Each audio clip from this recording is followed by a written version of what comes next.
Want a curved screen, high refresh rate gaming, and don't want to compromise? Well, the ASRock Phantom Gaming 27-inch 240Hz curved monitor is here to deliver. In the box, we've got our power cable, HDMI and DisplayPort cables, and a rugged stand. And finally, the ASRock Phantom Gaming monitor with an impressive 27-inch curved 1500R VA display. This makes for quite the immersive experience, especially in competitive games like Valorant, which demand higher refresh rates. Diving into the specs, this monitor goes up to 1080p, sports a blazing fast 240Hz refresh rate for silky smooth gameplay, and HDR10 support for vibrant lifelike colors. It covers 90% of the DCI-P3 and 113% of the sRGB color spaces, making those visuals pop at a max brightness of 300 nits. This is great for picking out enemies in low visibility situations. It's got a rapid 1 millisecond response time with MPRT mode to keep motion blur in check for perfect aim, and dual 2-watt speakers built right in just in case you don't have your headphones on you. For connectivity, this monitor is equipped with two HDMI 2.0 ports, one DisplayPort 1.2, and a headphone jack. The stand is solid with swivel and tilt adjustments, but there is no height adjustment. However, it does support VESA mounting if you want to customize your setup. The monitor also sports ASRock's low blue light technology, so those long rank-up sessions are a little easier on your eyes. Additionally, FreeSync Premium is also present on this monitor, preventing screen tearing at unstable frame rates. Overall, this monitor does exactly what it says on the box. Super fast, high refresh rate gaming for titles like Valorant to give you the competitive edge you need.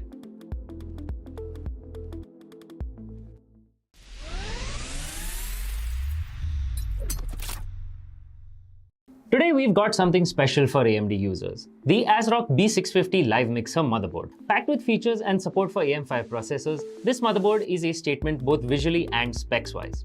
As an AM5 board, the ASRock B650 Live Mixer supports both AMD Ryzen 8000 and 7000 series processors and will continue to support all AMD CPUs until 2026. Whether you're upgrading or building a new rig, this motherboard has you covered. Power delivery is robust with a 14+2+1 phase power design, ensuring stable and efficient power distribution. For memory, it sports 4 DDR5 DIMM slots with support for 6400+ MHz speeds when overclocked. Expandability is key in any build, and the B650 Live Mixer shines with 3 PCIe 4.0x16 slots and an M.2 key E slot for Wi-Fi modules. Rear I/O is great with an HDMI and DisplayPort connector, 14 USB ports, out of which you get one 3.2 Gen 2 Type A port and a 3.2 Gen 2x2 Type C port. Those with blazing fast internet will be happy to see a 2.5 gigabit Ethernet port at the back. For audiophiles, it features 7.1 channel HD audio with the Realtek ALC897 audio codec and Nahimic audio enhancement. Whether gaming or watching movies, you can expect immersive audio quality.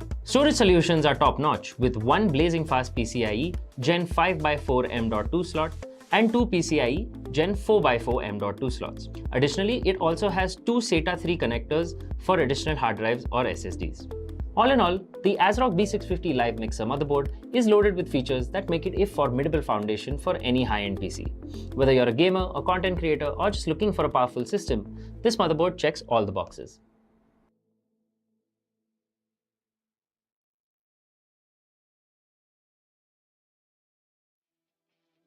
Welcome back, ladies and gentlemen, to day number 2, series 2 for the AMD presents Flipkart Back to College Cup season 1, powered by ASRock, Acer, WB Black, and Fortronics. It's going to be your boy Aggressive now, back here on the desk with Baba Gusta on my side. It's been a while, Baba. It has been forever. I have to reiterate that I haven't gone to the cast with you. And I'm back on the hot seat with you for Valorant, for a series, for the AMD Flipkart BTC Cup. So I'm more than happy to bring you all this action, but at the same time, are the teams really hyped and ready to bring us their action too for Series 2? Series number 1 was pretty heated, but Series 2, I have a feeling, could just go the entire distance for all 3 maps. Sovereign Esports going up against Airavata Esports. Now, both of these teams, in my opinion, are very evenly matched, considering I know what both teams are capable of. So even if they're rookie rosters, they have a lot of firepower in their arsenal. Yep, we also did witness match number 1 happening, between Team Resonance and versus Team Ace. We had unfortunate circumstances, mainly because there was a huge storm that was happening in Mumbai, and one of the players had to disconnect, unfortunately, because of that, forcing on a 4v5 situation. Resonance secures the matchup on a 2-0 scoreline, and now we are back with match number 2 between Team Sovereign and versus Team Airavata. And once again, I'm gonna say both these teams are evenly matched. It's gonna be an amazing match to look at. The difference has to be what kind of maps are they going to pick. You know, it's always that question that puts into our minds and see whether if it's whether it's going to be a really good match or would it be like neck to neck. But for now, folks, let's just talk about the prize pool, shall we? I mean, looking at the prize pool itself, especially on a tournament like this, 1 lakh rupees for the champions on the BTC Cup. Second place 60,000 INR, and also last but not It's even least, bigger third now. place will receive a total of 40,000 INR. Yeah, it's even bigger now. Think about it. Third place is it's already even there. bigger, First yeah. place getting. Yeah, like, think about it. Yesterday it was a lot more smaller. Now it's even bigger. So the teams have to fight for something even more now. The lion's share of the prize pool is 1 lakh. 1 goddamn lakh. You can buy a new And PC even if you from split. Yeah, no. You can't buy a new PC from it. That's going to be split between the 5 players, right? For a rookie level tournament, that is a good chunk of cash that you can put in your pocket. that. Yeah, it is. Maybe Yeah, even get absolutely. yourself a couple of good products from the links down below in the description. Don't forget, the sales on Flipkart is already live, and our lovely sponsors are giving you incredible deals on products that you won't really get anywhere else. Links down below in the description, ladies and gentlemen. Check it all out. But for now, you're going to be checking out the teams as well soon enough to see exactly which players are going to be on that roster. First of all, it's going to be Sovereign Esports going up against Airavata. As I've already stated that Airavata Esports should be the ones to win this. But Sovereign, one of those teams that I personally haven't seen a lot of VODs out of. They are a rookie level team that has been making names, but the roster is not as stable as Airavata. I mean, no matter what the prediction would be coming in from both our casters, you always need to know that once you enter into the battlefield, anything can happen. I mean, you know, Sovereign can give a huge upset between Team Airavata. As we take a look at the rosters as well, we have Krishna, Mighty, Say, Triggered, and Whitebeard.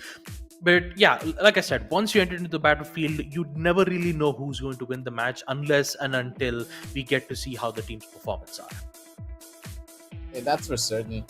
But at the same time, Sovereign's roster not having the same level of stability could be a problem. The team synergy may not be on the same level when you think about it at the end of the day, but I think that's going to be completely okay because talented individuals that we have seen from Sovereign have played well on other smaller rosters when they were still trying to make their name, but up against Airavata's team, I don't really know how it's going to work as we jump onto their showcase because this roster just has everything on paper. They have incredibly talented players.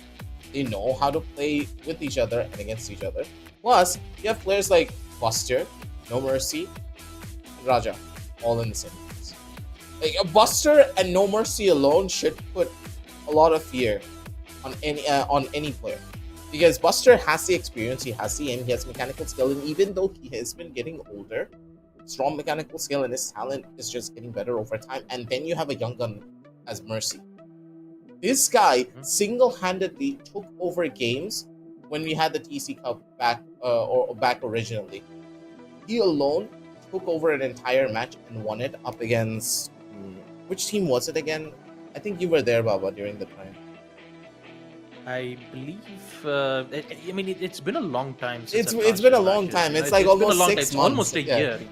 Yeah, it's For me, almost 6 months. It feels like a decade, you know? I'm not even a decade is like 10 years. For me, it kind of feels like it. But yeah, when it comes to performance between Buster and No Mercy, man, they have a lot of history. Not only just the TC series, but also on the other tournaments as well, who've been given a lot of a huge fight up against the other teams. So.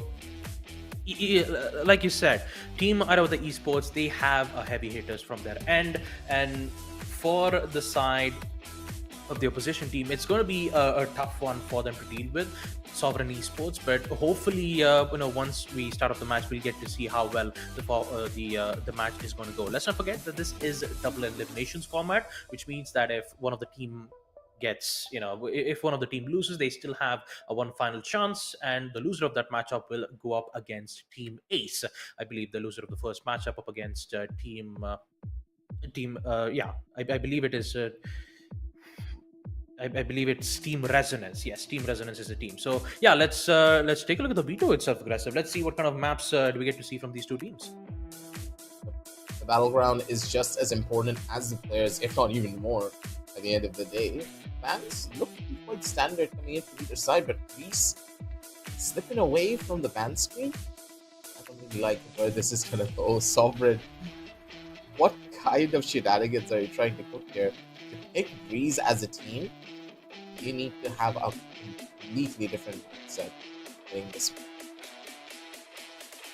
Yeah, you have Lotus being picked on map 1. We have Breeze on map 2. Definitely quite the opposite what I've expected, you know?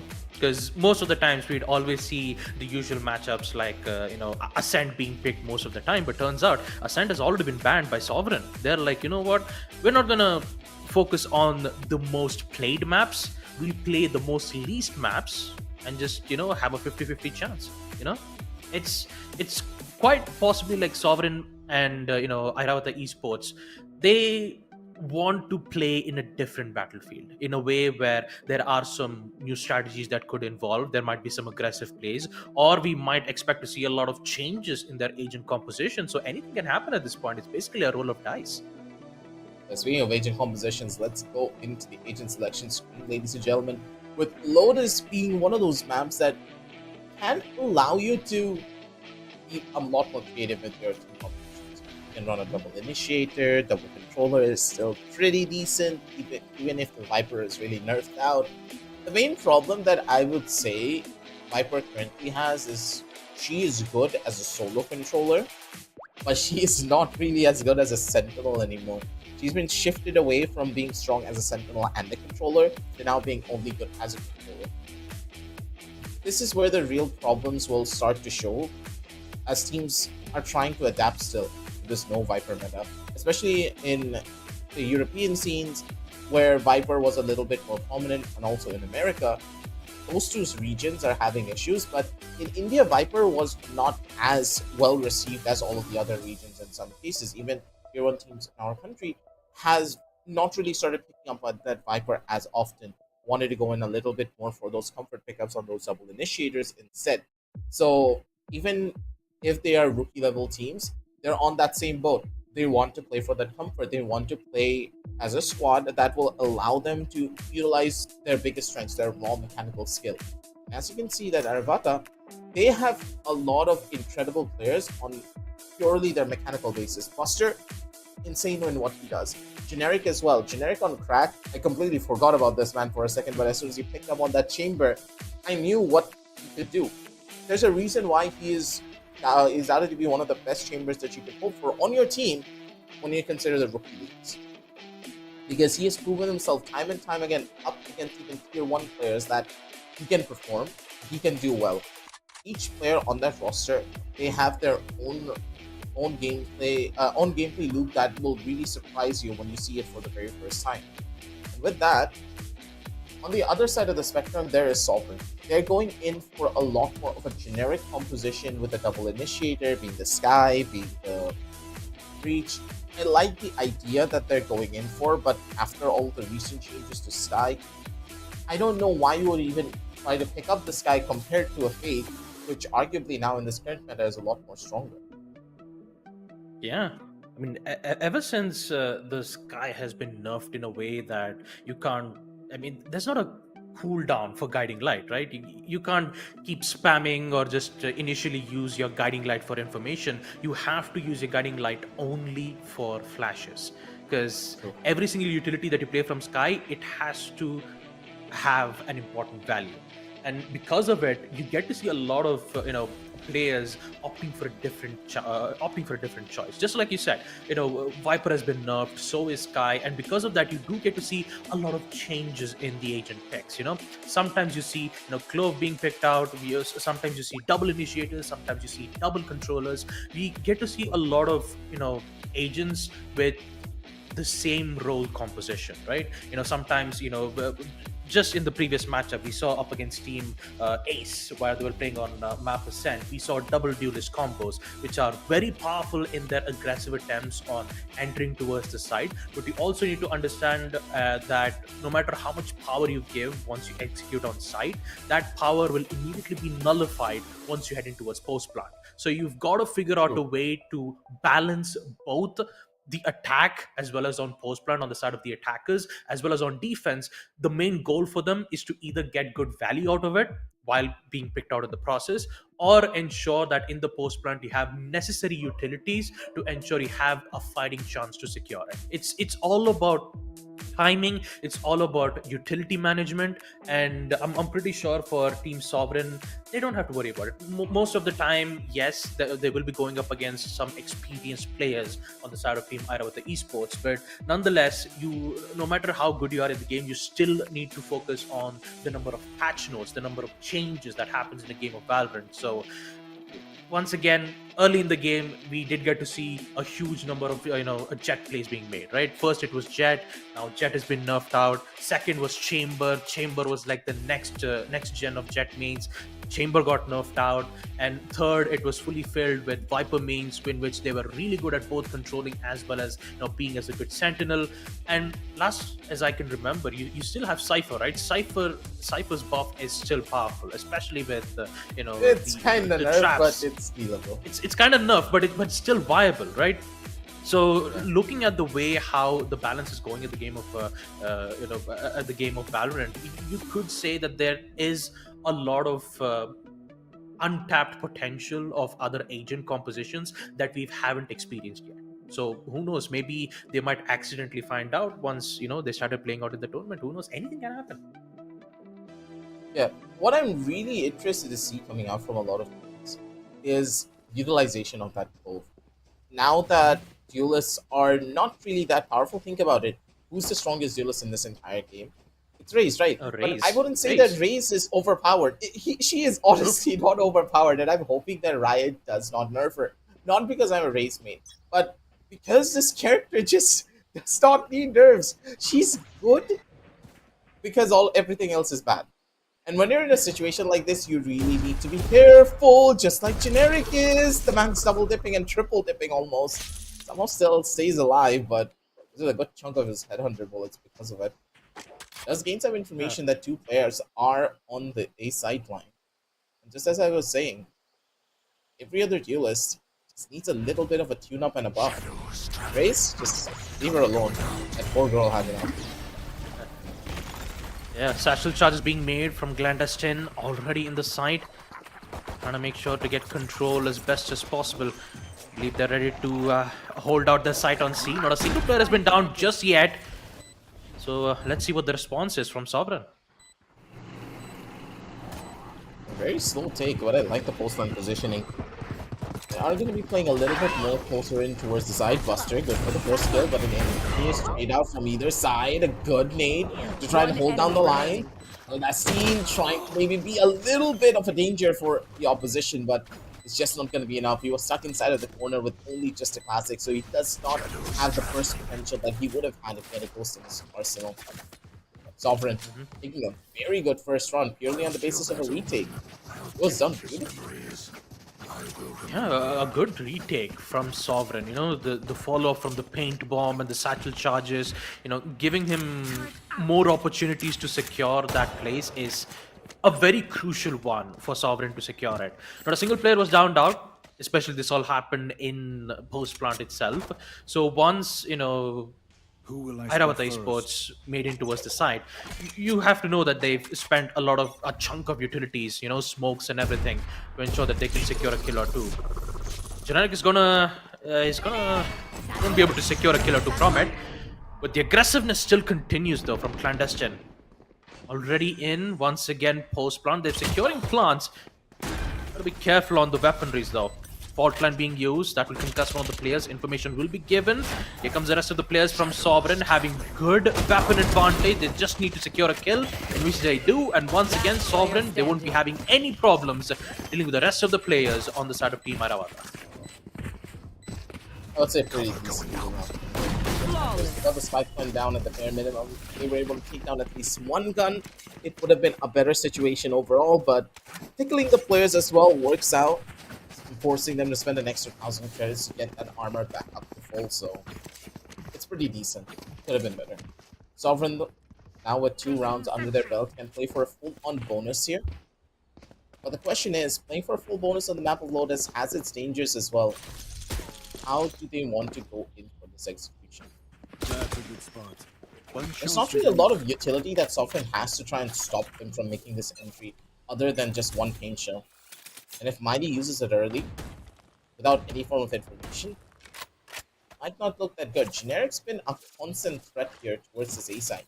And now that they're utilizing that threat to go in for a little bit more of an aggressive push, I love the way that they're doing this. Because Generic has now conditioned them that, hey, I'm always going to be the one to fight outside of A main. That basically allows this team to fully scale up. And the defenders, they're going to be none the wiser for this full-scale attack. The presence will be known once they start using the revolving doors. A site will be pushed out as soon as possible, and Almighty unfortunately won't be able to secure this gunfight.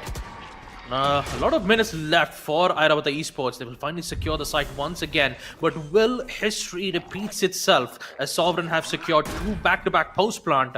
Will it be the same situation here again? Ooh, what a scene. He tried to go in for a little bit of a dodge, but he's not going to be able to find anything. Buster, though, already present for the backup, and No Mercy just comes in from the side, instantly dropping down another player. 2-1.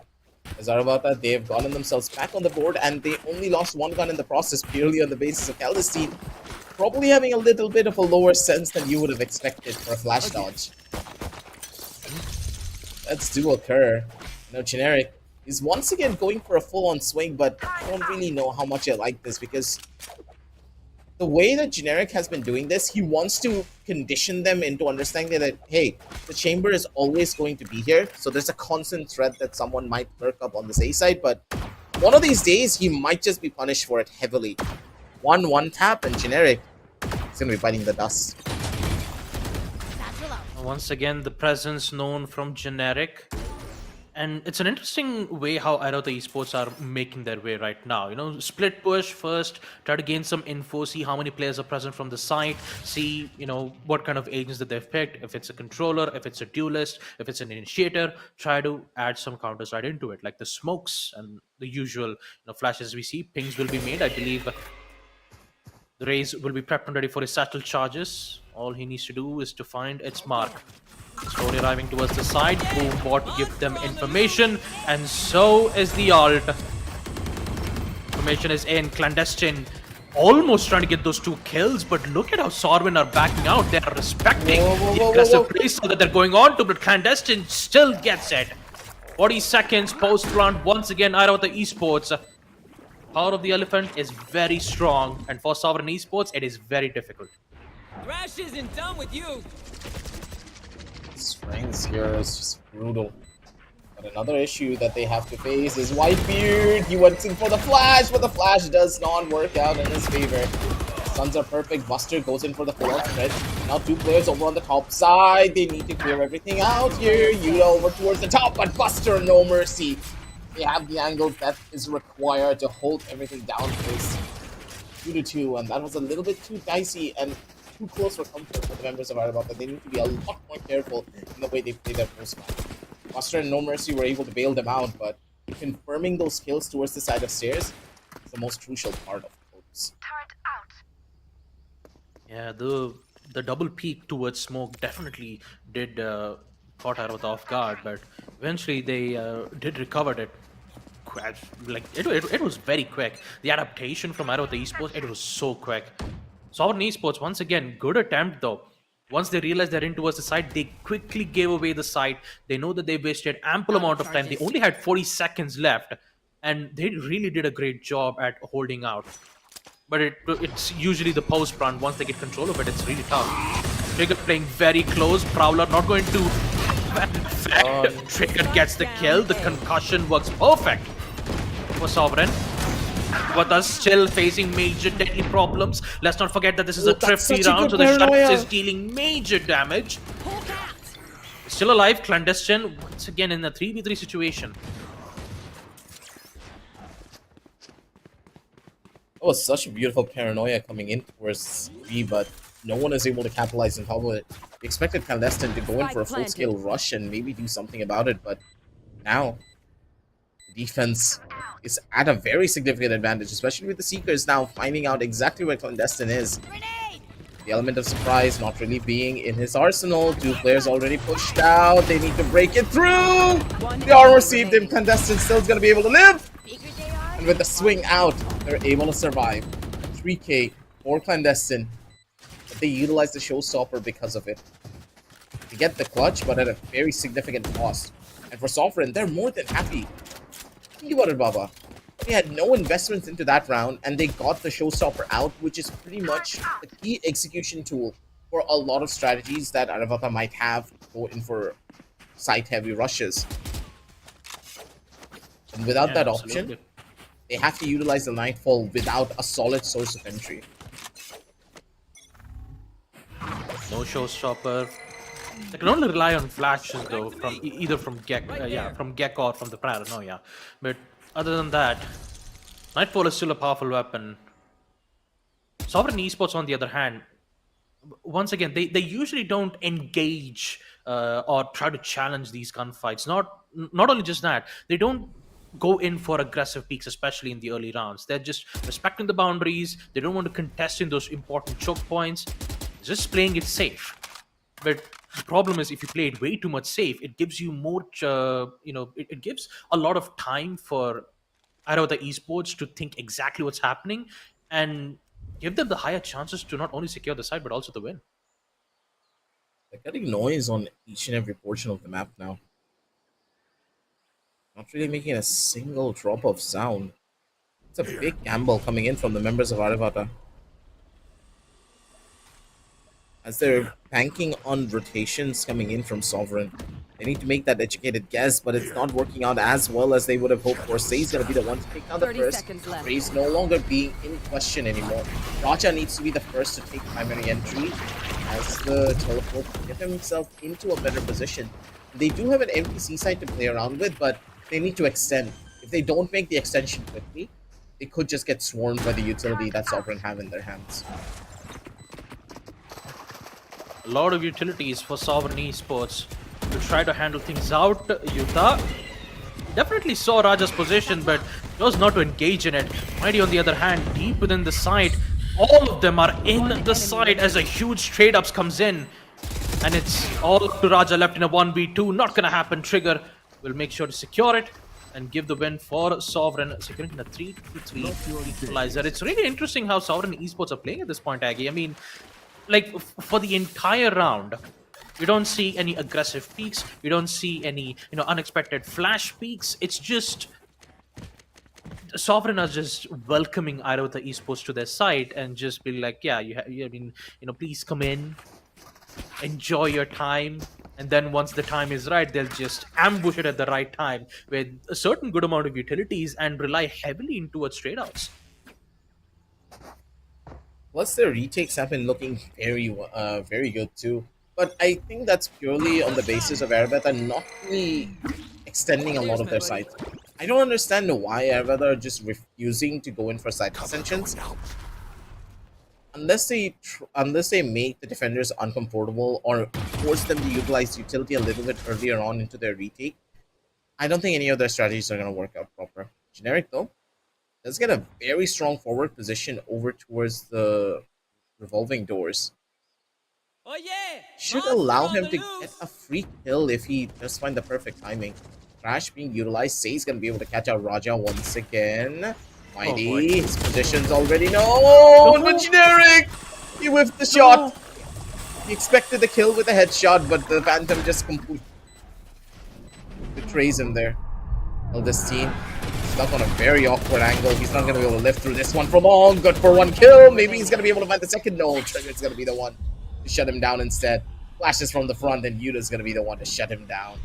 No Mercy has nothing that he can give in towards this round. And Sovereign, their retakes are just so phenomenal. However, that they need to start taking the fight to the defenders, because if they're trying to play the post plant, none of this is going to work out for them. I can hold an area pretty well Yeah. myself. And, Make sure to and cover fun angles fact, I can't. a fun fact, Aggie, this is a map being picked by Airavata Esports. So, securing 4 post plant back to back is definitely not a good way for Airavata Esports, to lose out on a situation like this. And let's not forget, Say has been picking off. Say has been getting early picks every single round, right? Especially in towards the B side. Every single time, want to an play? important Let's pick, play. and once they enter into a side, it's just gone. And right now, we just see an interesting approach from Sovereign Esports, applying a lot of pressure towards A long, only to realize that Airavata Esports had information on these players, and now they're quickly barging in towards the C side. And this time, Aggie, I think they're gonna extend it right now. They're gonna extend it. Yeah, they need to extend it. There's a Killjoy lockdown on the opposite side, but I think they haven't really extended as far as they should have. It'll be very dangerous. As soon as Yuta does place down the Killjoy lockdown, they need to go in for a proper extension. A good C's coming in from the attack, but Mighty! Oh my god, what were those flicks? Mighty comes in clutch for the triple kill, but Buster just answers back with his own. 4-4. Airavata. What just happened there, Mighty? Maybe an instant replay of that one if you do have it there, production. Because Mighty just casually did the double tap over on the 2. He is the almighty of Sovereign. My god, what is that? Like, one was through the smoke, and the second, the flick is just... Man, you'd love to see a flick like that. Information quickly given from the guiding light. Generic once again, he was doing a great job to try to counter Mighty, but unfortunately the execution didn't quite work out well as it expected it to be. Lots and lots of utilities being tossed around, and Trigger just pushes in and says hello. Oh yeah! Monster on the Oh no. Airavata just gets the early pick, and now they're slowly making their way as Thrash is giving ample amount of information, and Generic is just making sure to watch their backs. And you gotta forget about the other side too. Oh boy. Spike planted. Yeah, the smoke faded in the worst possible time. He was expecting that play to happen a little bit later. Yuta. I'm in a good position of his own. The angle, Mercy though is not going to give anything back to say. One enemy Alasine over towards the bag, the flashes. I would say he tried to use the flash, but he's not going to get any value, especially with the Thrash being in the hands of Buster. What I really love from this team is Buster's not afraid to use his Thrash, and he's been farming it up as often as he possibly can through the process. What I don't really like coming in from Airavata is that they're not really feeding any orbs into Caldestine. They need to make sure that Caldestine gets this Raze ultimate online as often as he possibly can. And the orbs, mind you, Baba, are very accessible to the attackers. Because these are power positions that you always want to take control of. You always want to have aiming control. You need to be a team that wants to play aggressively towards C.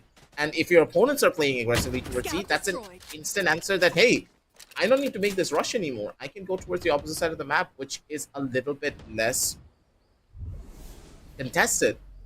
But yeah, it seems as though Sovereign, they have a strong setup towards the C side, and Airavata, they have no idea what's waiting for them. Such a beautiful flash coming in from the Omen, but Generic, no! A big whiff that could have costed him everything. But Airavata are still able to capitalize.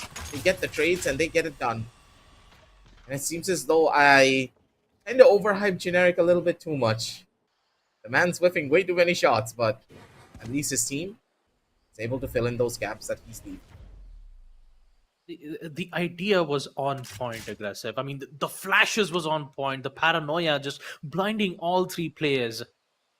But yeah, Generic is just like very unfortunate when he gets to miss those opportunities. Yeah, we all have those bad days. But the most important part about it is that you see a quick change from Sovereign. You see from them waiting for the attackers to arrive to the site to contesting in towards C long, because they're just giving away a lot of orbs, just like you said, Aggie. And now this is definitely going to bite them in the back, because now They're gonna go in for the plant. Save once again. Beautiful shots with the Vandal. Spike planted. They will secure it. Post plant it is. It's a 3-3. Rolling Thunder is unlocked. Just need to see at what time they're gonna use it. I'm just confused though. Why even you'd pop something like that? Now the scene over for the big save. It's gonna be Buster who comes in to make sure his teammate does not die. Buster with a triple kill. Once again, the man, the myth, the legend, Buster. Even though he's been playing for this long, the man is never going to retire purely because he has the skill, has the experience to back it all up. 4-6 is Airavata. They're making their attack side work beautifully. And I love the utility usage too.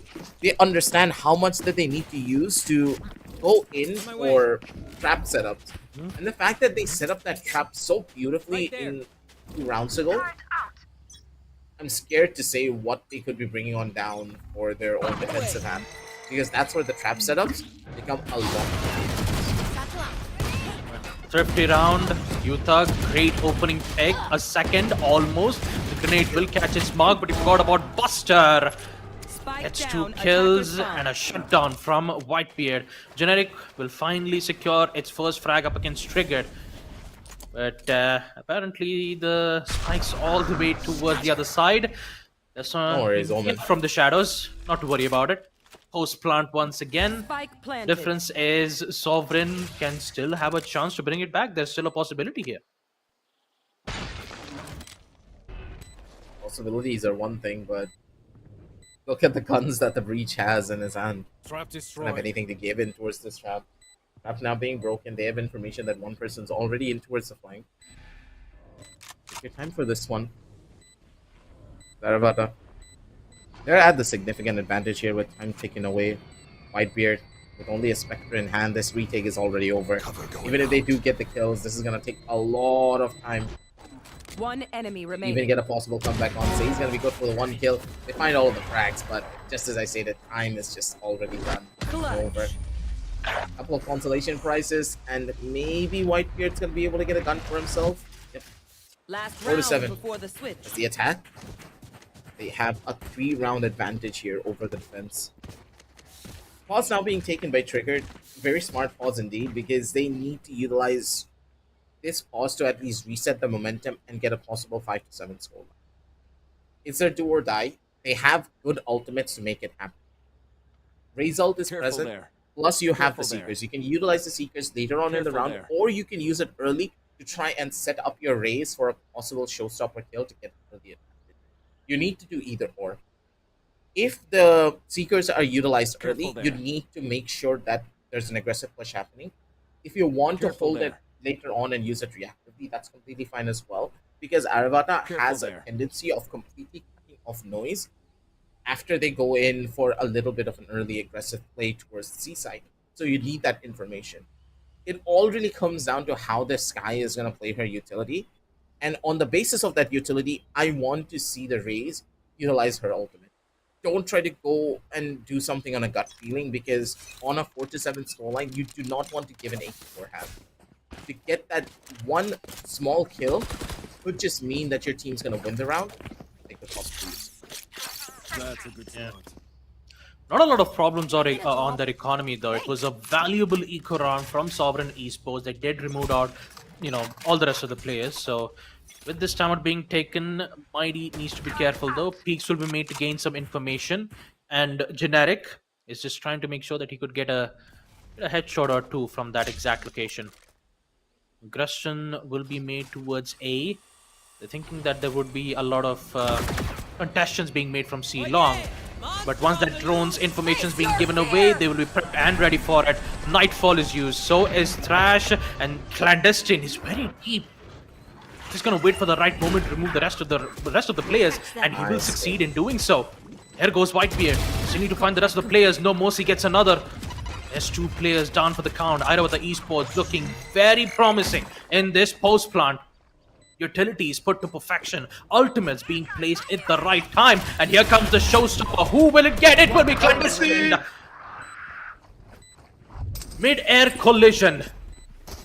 Buster gets one, and it's all up to the Omen say, and that is the end of the first half, folks. 4-8 is Airavata Esports put themselves in the Switching lead. sides. I've got to say that mid-air collision was something else. I think that Clandestine shot the blue box instead of the floor, while Mighty shot directly onto the floor, basically meaning that Clandestine was not going to die to the showstopper. A good mid-round adjustment coming out from Clandestine there, but Airavata, yeah, you were saying? It's like it's really funny. Like in order to counter the showstopper, you use the showstopper. You know, it's like there are so many abilities where you can counter a raise, but using a showstopper to counter a showstopper, it's always hilarious for me to look at it. Both races share the same frame, so when they use ability, Oh boy. generic, he's playing a dangerous game. He needs to get out, and he's going to be able to do it. Chamber not finding early value here, but that's a lot of utility already being invested. Eye flash again, coming out. Mighty taking a forward position, is going to be able to get into a good spot, but for the members of Airavata, they're playing for a full-scale retake here. Smoke, slide cap.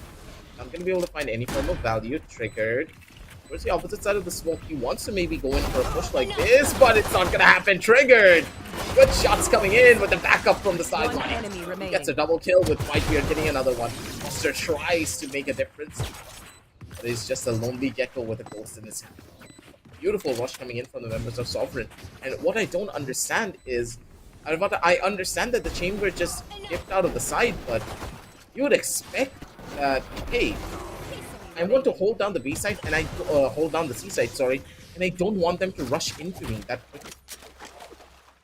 You had the utility to do so, but they chose to completely go in for a retake that was kind of half-baked. Yeah. You know, for a moment there, I was looking at Raze's weapons, and for a moment I thought he was going to go in for a Bucky satchel combo. Once again, you still got to worry about generic. Flashes will be made from Triggered. There you go. There's the flash. There's the fault line. Missed opportunity. Say gets it. That is 3 utilities being used on one single Sentinel. Oh. Poor Buster. He wanted to play a little bit of a mind game, and he just from the opposite side. Flashes early on. Poor Raja doesn't, not even going to be able to see anything. Trying to survive this one.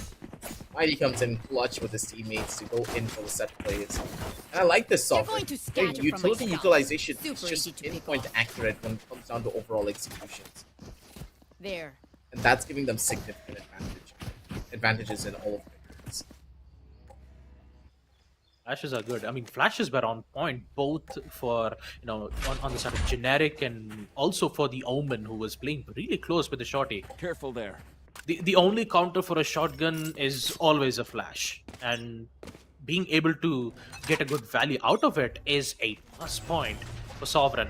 Once again, Satchel charges. This time it's all the way towards B. Mighty is feeling it. As a Spectre in hand, it's a bonus round, so main goal for them is to see whether they can get a weapon upgrade. Generic gets one, Trigger gets the other. Mighty is already deep within the site. And it's going to be even much more tough for them to deal with it, because now it's a 2v4 situation in a bonus round. Raja gets it. Still needs to focus on the rest of them. The weapons are the only advantage they have. Only the Spectres. It's still a doable situation for Sovereign to get themselves back up. Now it's 1v1. Bomb grenade out. A fake Bomb teleport. grenade out. It's just going to be difficult though for Raja to secure it. Get it the shot? No, Raja actually gets it. My god.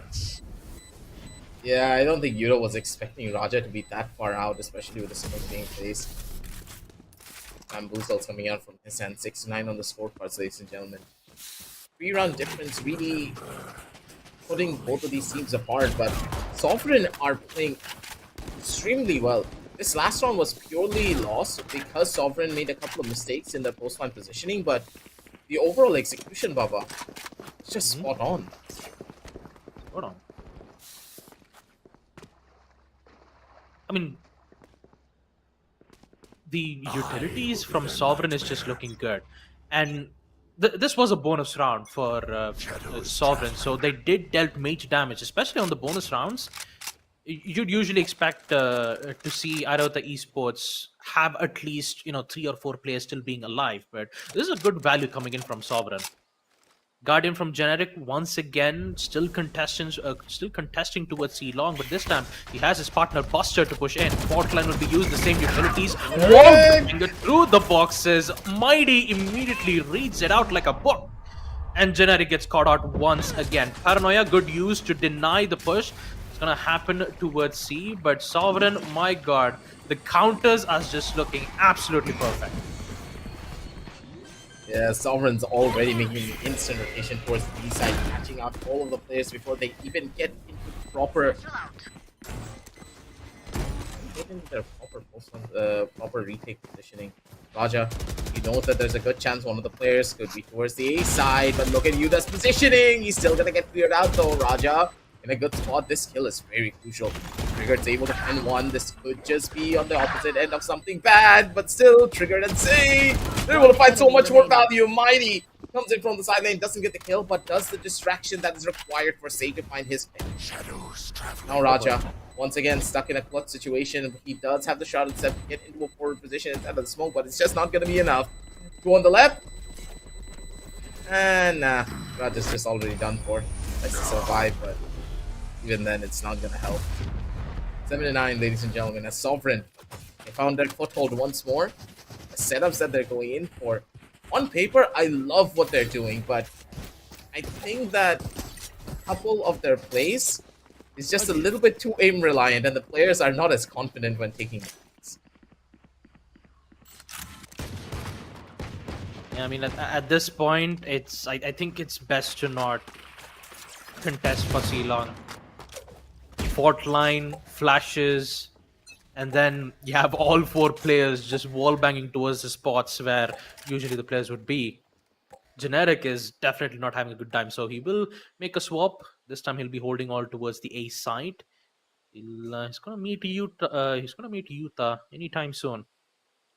But he needs to get this shot on point. One single headshot will give them ample amount of value for Airavata Esports to survive the next mid round itself. No, Nice. no, Generic. Oh man, that has gotta hurt for him. Man's not That having has a got good to day. hurt. Destroyed. He is not having a good day at all today. Normally his chamber is on a different level, but today he's having a very rough time. Buddha though, in good spirits and in good positions, he's able to readjust. He's able to find Clandestine. Satchel's not gonna phase him. Healing over here. An 8-9 scoreline pretty much imminent here. The possibilities of a comeback looks to be quite bleak, and pretty sure that Buster and his teammate also knows One it. enemy remaining. Raja goes in for the swing, but immediately gets caught out. Buster pulls it back. Just done for. 8-9, ladies and gentlemen. Sovereign, they're inching their way back to a good utilization. And possibly the first time they could take a lead in this entire game. Timeout is necessary though. A timeout is really necessary. They've got to reset.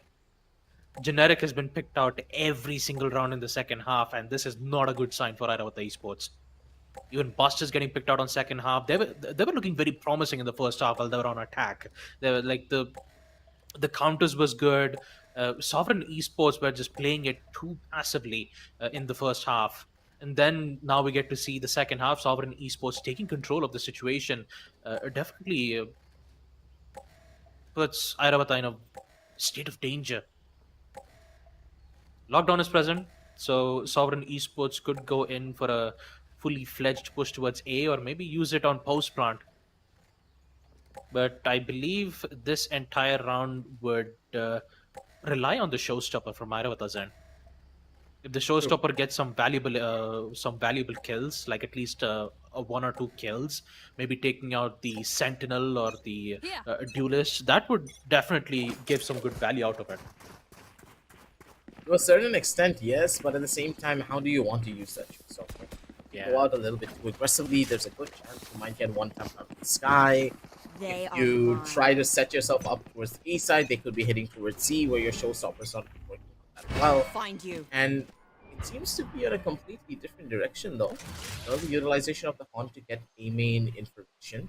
It's Buster. Flash in hand, and he is ready to set up everything that he can for his race. Just as you stated previously, Baba, they're playing for the showstopper of Clandestine. Hopefully, he does not get a little bit too impatient waiting outside of the seaside.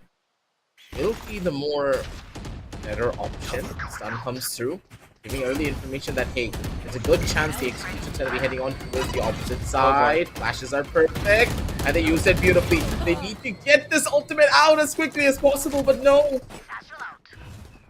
They lost out on the Raze ult. They now no longer have it. Going into a retake will just be an omen and a chamber. They don't have the utility to make this happen. And on the opposite side, you still have a breach with one flash remaining, I do believe. Yeah. I'm pretty sure he has a singular flash, and that one flash could be the deal breaker for all of it. Why he's still alive, even with all the wall bangs being sprayed. Yeah, this is a very difficult situation though. Smoke is still present. The man count still favoring for Sovereign. Generic goes in for a fake spike defuse. Raja and Generic both at the same place. Not, yeah, it's definitely Sovereign who's going to win this one out because looking at the situation, Airavata Esports are facing massive disasters. Especially the C long part, right? The fault line, the flashes, and Say getting 2 kills back to back. This is looking dire for Arata Esports. He popped the showstopper while trying to peek out, and he got one tap. Still has the showstopper though, so he should be fine. Yeah, this is just a sad story indeed, but at the same time, Mighty's on the opposite side. He has his own showstopper slowly but surely coming online. 3 points away, 1 kill and 2 orbs, and he's done. Seeker's being utilized a little bit too early, though, I would say, for the members of Sovereign. Could be a thing that bites them in the back here later, but full execution in towards the side. Generic tries to survive, but he immediately gets picked out. Oh, Generic has just not been able to hold down a side at all in any of these situations.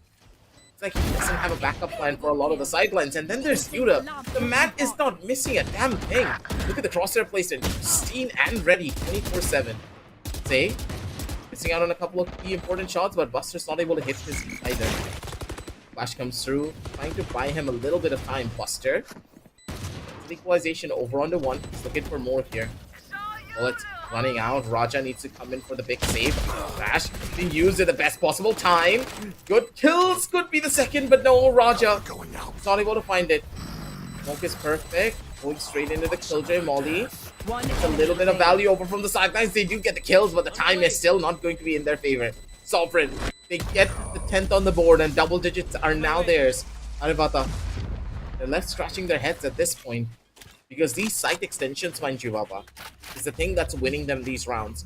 The fact that they're going as deep as they possibly can into enemy territory to stop them from utilizing their utility for a full-scale retake together as a team is what's giving them the edge. Buster with 19, Say with 17 kills. And at this point, Yuta is having a field day at this point. The shots are supreme. He's watching the flank for the team. The Nano Swarm, just the timing of the Nano Swarm working perfectly on post plant.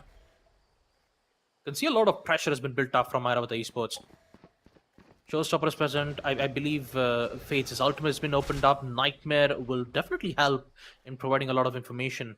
Just a combo from Fates' grab and the Showstopper would definitely work. Needs to wait for the perfect timing. Unfortunately, Clandestine doesn't have a satchel charge. So yeah, he won't be able to shoot a Showstopper from midair.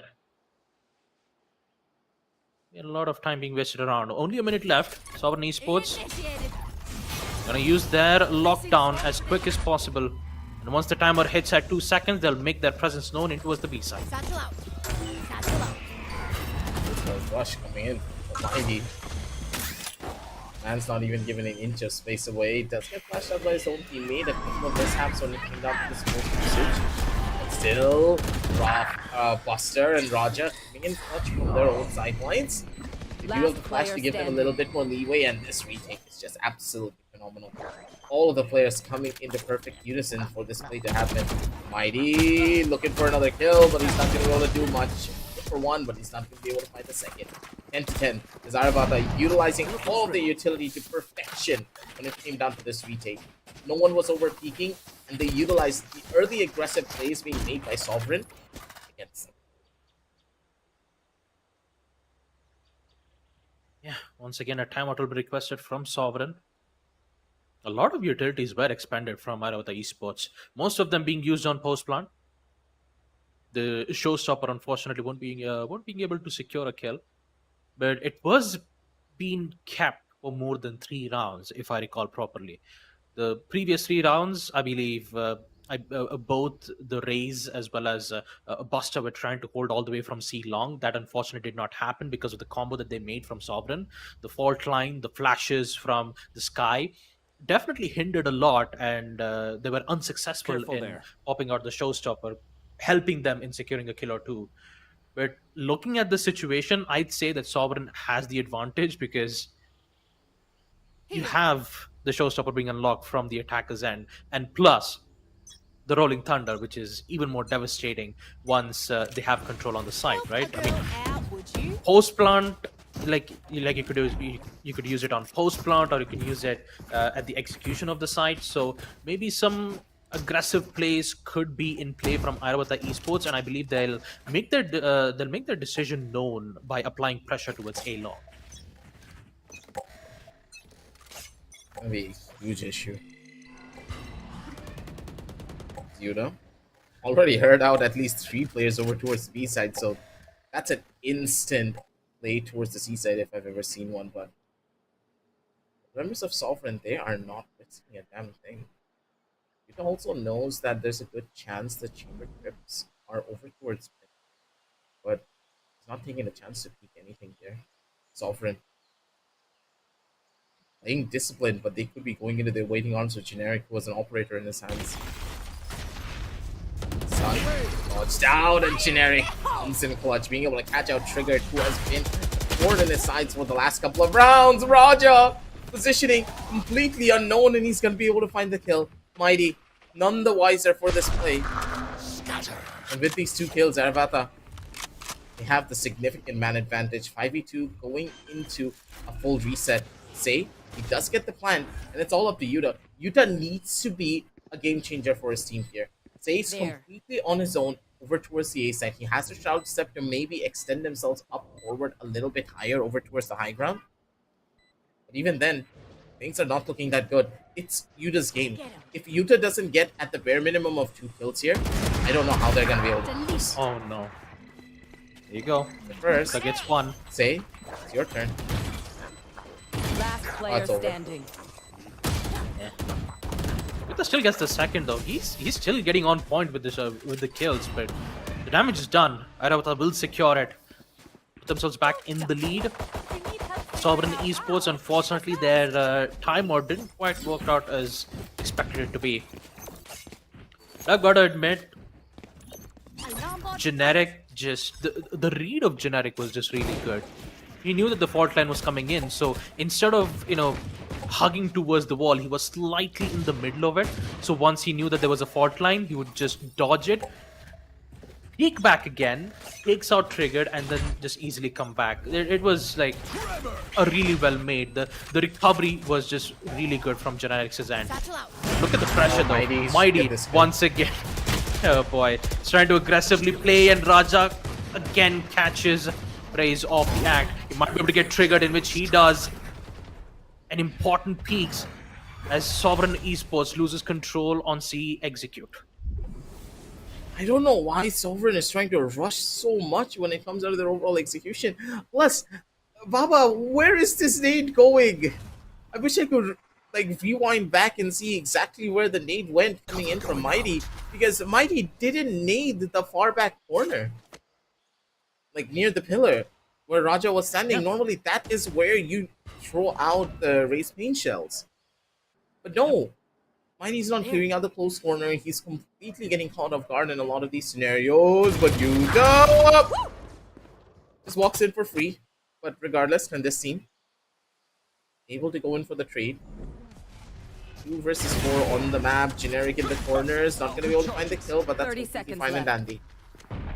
No reset coming in from either side as Sovereign can't really make this execute happen, knowing that the spawn side is still a problem here for them. Whitebeard has the Rolling Thunder online, so if he does find one more kill, maybe there's a good chance he's going to be utilizing it. But I love seconds the left. fact that Airavata are not going in for anything aggressive. With only 7 seconds left on the clock, they need to go in for the plant, and they need to be the ones who make the first move. Raja slowly walking up. He's going to be able to deny the plant. No! He whipped the shot, but that's completely fine. His Clandestine is going to be able to finish him off instead. 10 to 12. Is Airavata? They're at the finish lines.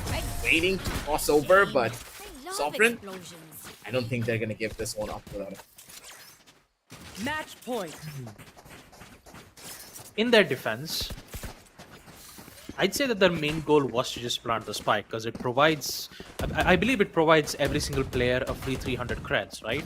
So it should Yes, be yes. more than enough to give them enough economy to get themselves some good utilities, followed up with heavy armors and vandals.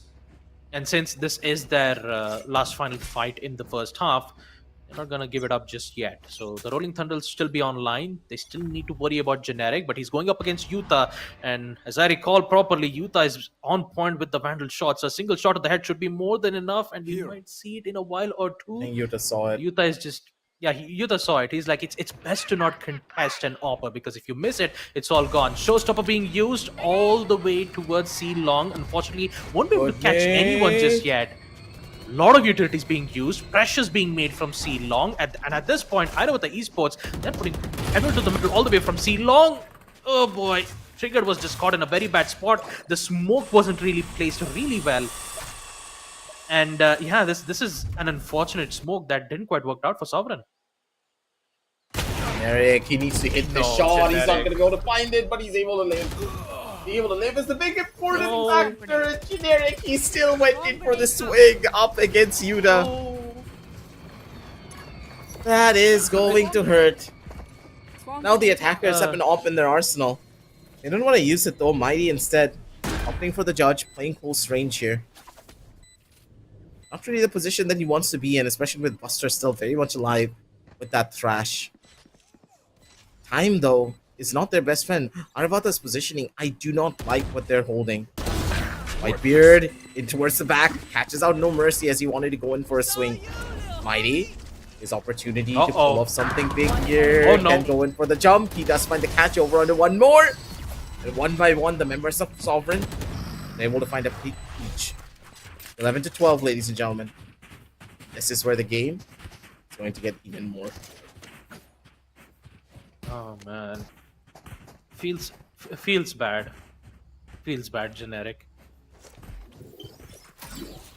misses the first shot, goes back to safety, peeks back again, and Yuta is like, "Hello there." My God, Yuta is man. He is doing a lot of work. You know, giving ample amount of Man's doing info, God's denying flanks. It's just like he's just giving a lot of choices for Sovereign Esports. If things go south, they still have a backup plan, and that backup plan is an 80% chance of success. True.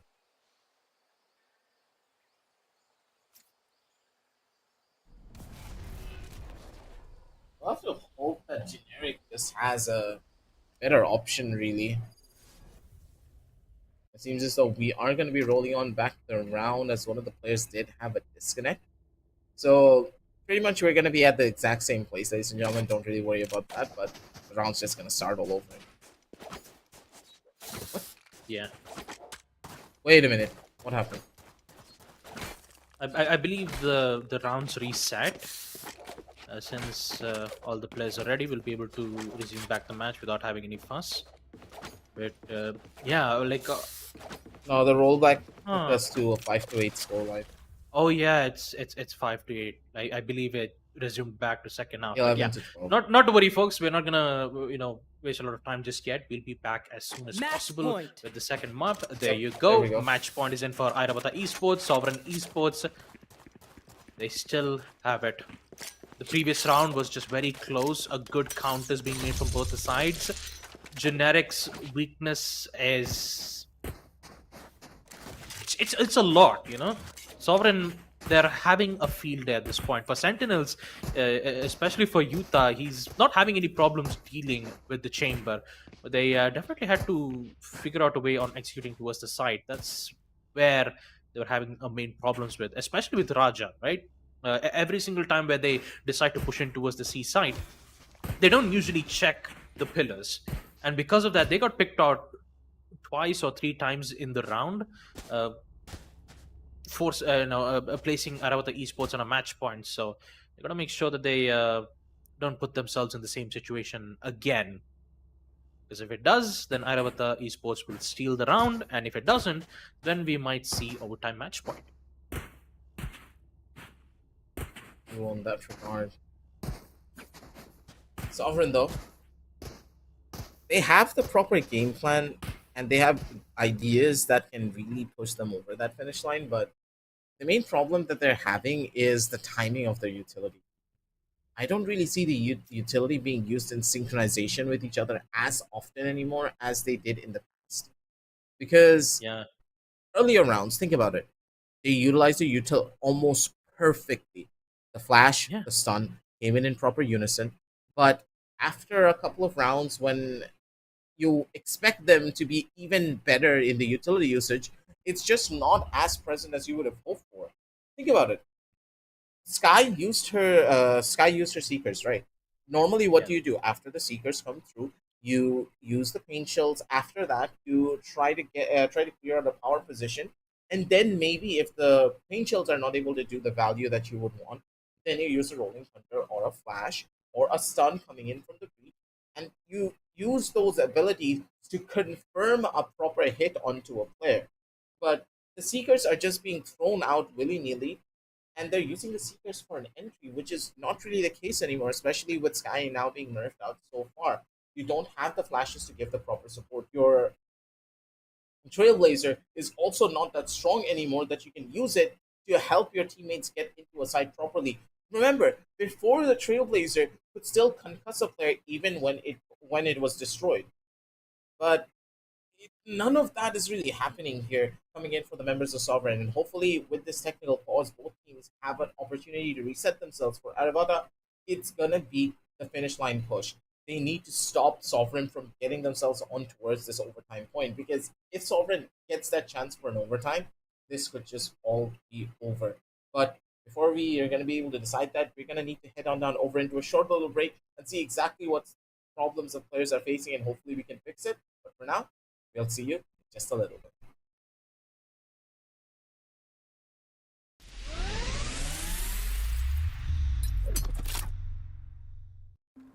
Want a curved screen, high refresh rate gaming, and don't want to compromise?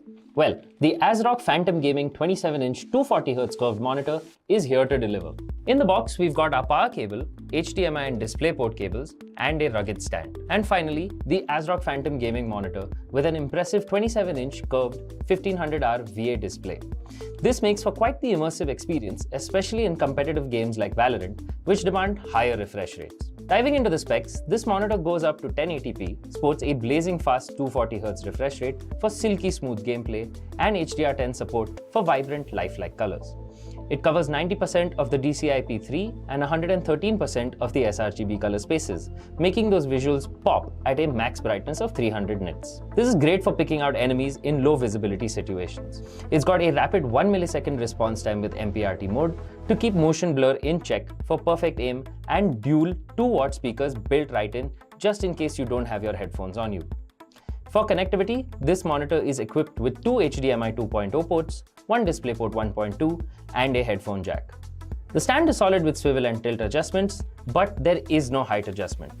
However, it does support VESA mounting if you want to customize your setup. The monitor also sports ASRock's low blue light technology, so those long rank up sessions are a little easier on your eyes.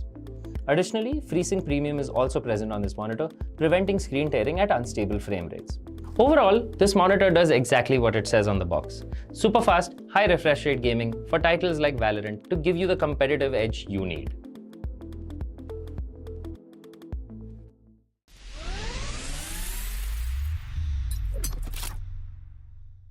Today we've got something special for AMD users. The ASRock B650 Live Mixer Motherboard. Packed with features and support for AM5 processors, this motherboard is a statement both visually and specs-wise.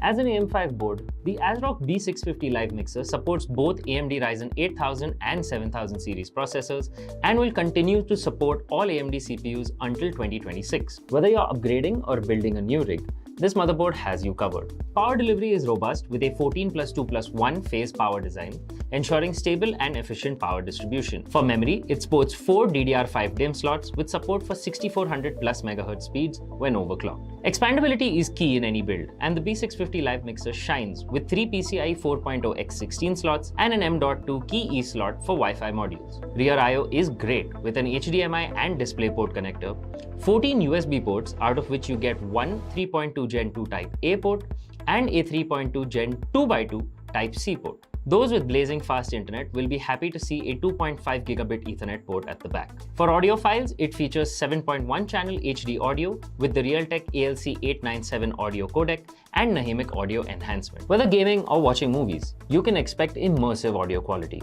Storage solutions are top-notch with one blazing fast PCIe Gen 5x4 M.2 slot and 2 PCIe Gen 4x4 M.2 slots. Additionally, it also has 2 SATA 3 connectors for additional hard drives or SSDs.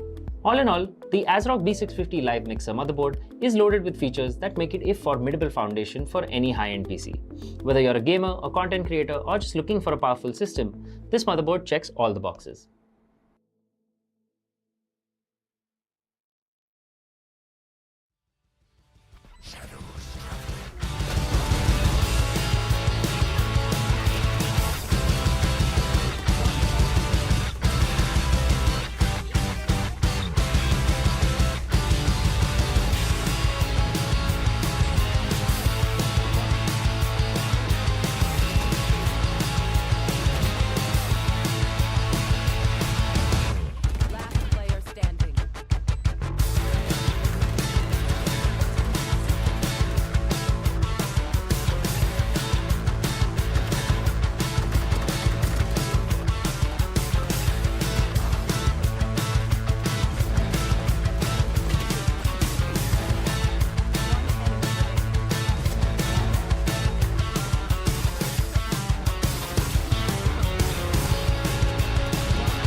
And we are back, ladies and gentlemen. The AMD presents Flipkart Back to College Cup Season 1, powered by ASRock, Acer, W Black, and Tronics. As we did leave off on 11 to 12 scoreline, as one of the players did have a power cut issue. He is now back in towards the server. Hopefully, Generic's not going to be the one to die early on this time around. His operator didn't really find a lot of value as a kill, but gained some early information with the C rush possibly coming in. Yuta also giving his own information away that he is holding from the B side. Slight dangers all around, but overall, the members of Sovereign, they're taking their time for this one. They wanted orb control, they're able to get it. One more good push out, and that's all that they are going to require. Whitebeard, ultimate on the ready. He's going to be able to catch out two players if he uses it right now, but he needs information first. Smoke. Go now. He's taking his time for this one. Not opting for the Rolling Thunder, possibly saving it for the site here, Baba. At this point, they're just waiting for the right moment, and that right moment is now. And looks like Airavata Esports, they've got things under control. A huge, massive kills happening from A long. And would put Defenders win. the last player on the prowl, but yeah, that is the end of the first half, the end of the first map itself. It will be none other than Team Airavata Esports who are going to secure map number 1 Lotus. Map number 2 Breeze will be the map to see whether if Airavata Esports can end things off on a 2-0, or will we get to witness the opposition team make their plays known. Although, yeah, the last round itself, it was. Yeah, it was really anticlimactic. They were just waiting for the right moment. They just placed one smoke, and next thing all the rest of the players were just holding on from that one particular place. But yeah, nonetheless, we've didn't get to know what the end result is, but the match's not over yet. Yeah, it's not over yet. That was just game number 1, ladies and gentlemen. Map 1 was quite the extravaganza, I would say, coming in from both of these squads. They really pulled off their best. Best that you could have hoped for, but at the same time, the members of Sovereign, they were just so stiff on the utility usage right at the very end. It just felt like a completely different team from when their attack started to when their attack ended. I expected the Breach Ultimate to come in based upon a flash from the sky, or maybe a jump spot, or even a boot bot coming out from the rays, but there was none of that. Where did the second flash go? Because I remember that the Sky used one flash to take C-Long control, and after they took C-Main control, they shifted their way back towards A. They had a flash in hand. They could have used it. If they used the flash and then popped out the Breach Ultimate, they could have easily just taken over A main. Right? Think about it, Baba. They had options. They had the utility, but they just refused to use it because they expected that, okay, we're going to need this Breach Ultimate for the side execution. You're not going to need the Breach Ultimate for the side execution. You have no information of what's happening on the A side. A main was completely given away for free. You had a player holding from B when he should be the one holding towards A, or if he's not holding towards A, why not just place a turret there? Even that's a bad idea. You need to have the player hold towards A. There's a reason why Generic spent most of the game just playing towards the A side from the attack, because he knows how important it is to establish early control towards A main, because if you don't have A main control, that basically A lobby control, my bad, callouts are a little bit off. Then even if you do even if you make a lot of noise towards C, it doesn't matter, because now you don't have that option to go towards A, considering how much utility you need to invest, even clear out the lobby. And this is where they just fell through. They refused to use the utility. They expected it to be empty, and that gamble just did not. Yep. Well, although I've got to admit, this the entire matchup on Lotus was really a good one. The counters that we saw from both the sides. Airavata Esports, they had a major problems, especially in the first half, not being able to secure post plans for around 5 to 6 rounds. And Sovereign, they really did a great job at countering while they were on attack too in the second half, forcing the chamber on a very tough spot. The KG was doing an exceptional job on getting those early picks, shutting down the Sentinels, and giving them the opportunity to head in towards the side. Although there were some major changes that happened almost at the end of the second half, right, where Raja started to make those impactful plays by shutting down the Rays with the showstopper, and also the second time with the judge this time, also getting shut down from Raja because he was still on pillars. No one was, no one was trying to, try to use a utilities, maybe some smoke, maybe some flashes or some paint bombs to ensure that none of the players would be in that power position. That did not happen, and eventually we did get to see Airavata Esports, come back slowly by slowly, and next thing you know, we did get to see them secure the final round.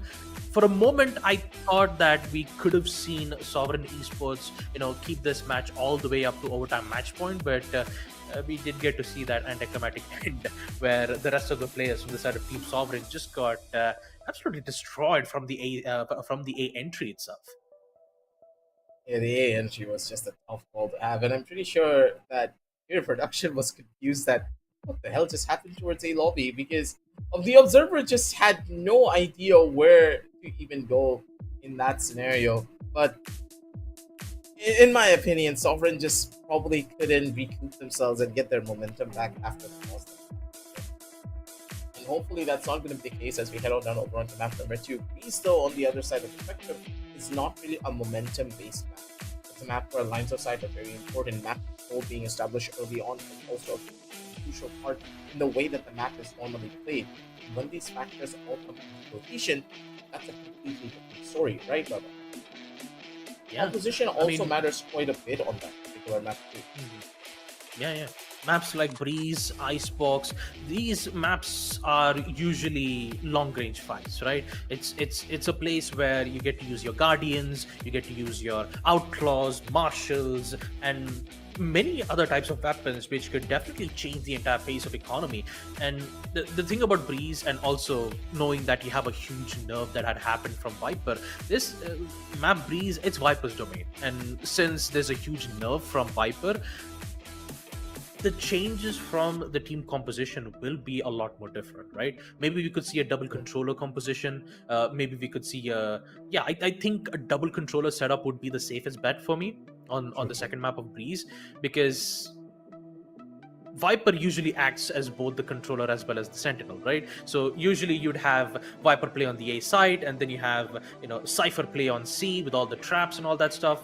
Next thing you know, it's a very hard side for the attackers to even enter in. They couldn't even execute, mainly because of those traps and the amount of information they've gained from it. So with that huge changes from both the Viper and the Cypher, I'm really quite intrigued to see what kind of other agents could be in the meta for a map like this. That is for certain. But for map number 1, let's try to wrap everything up with our scorecards now being shown. See exactly who has been leading the charge for the entire team for Sovereign and for Airavata.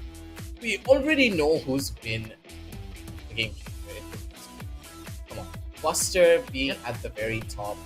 On a Phoenix, on a Gecko, even on his raise. Buster just does not. The man's going to be able to frag out. Consistent, he's backing up with the entire team, and he will rally his entire squad behind him if he has to go in for the wins. But for the side of Sovereign, what I really hope to see moving forward in the following roundups is Mighty being a little bit more proactive in this place. As for utility coming in from Trigger, as for the utility from Whitebeard as well, because both of the initiators just had a big disconnect with Mighty. Mighty uses his paint shells willy-nilly, and he doesn't think about where he wants to throw it to get the best form of advantage. Those seaside pushes is like the best example for all of it. On the defensive side, yeah, he was playing it simply. He was able to play the mind games. He was able to set his teammates up for a lot of the executions, but on the attack, it just felt so lost. Stuff like that should not happen. While on the other side of the spectrum, Airavata had a very rough start on their defensive side, but as soon as they were able to come together as a team, it was a completely different story.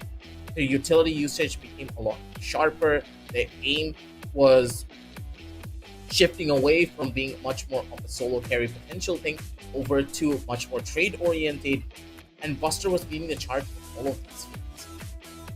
40% headshot percentage, mind you, Baba. And Buster, he was normally the second fragger. He was always the one ready to go in for the trades. And when you have a person whose trades are this, how do you, I forgot the word. This sharp, Mesmerizing, it's this mesmerizing. Yeah, this breathtaking. mesmerizing. Yeah, those are the words, the big words that Baba just spoke out of his mouth. When you have a player like Buster on your team, you just can guarantee the fact that even if you die, and I'm pretty sure that this is what Celestine was feeling, that even if he dies, he has Buster right behind it to guarantee the fact that there's a team. I need to see the same coming in from Sovereign. Otherwise, map number 2 on Breeze, mind you, which is a very trade-orientated map. You cannot solo carry on this map properly. If your trades are not on point, you will have the worst possible time trying to beat. Especially in this current meta where Viper is not that strong. Her wall will just go down suddenly when you're trying to make this entry over into the A side. Already, before pre-nerf Viper, mind you, you couldn't take these entries properly over into the A side because of how much time it takes to clear out all of the utility and set everything up. Now it's even harder. Yep.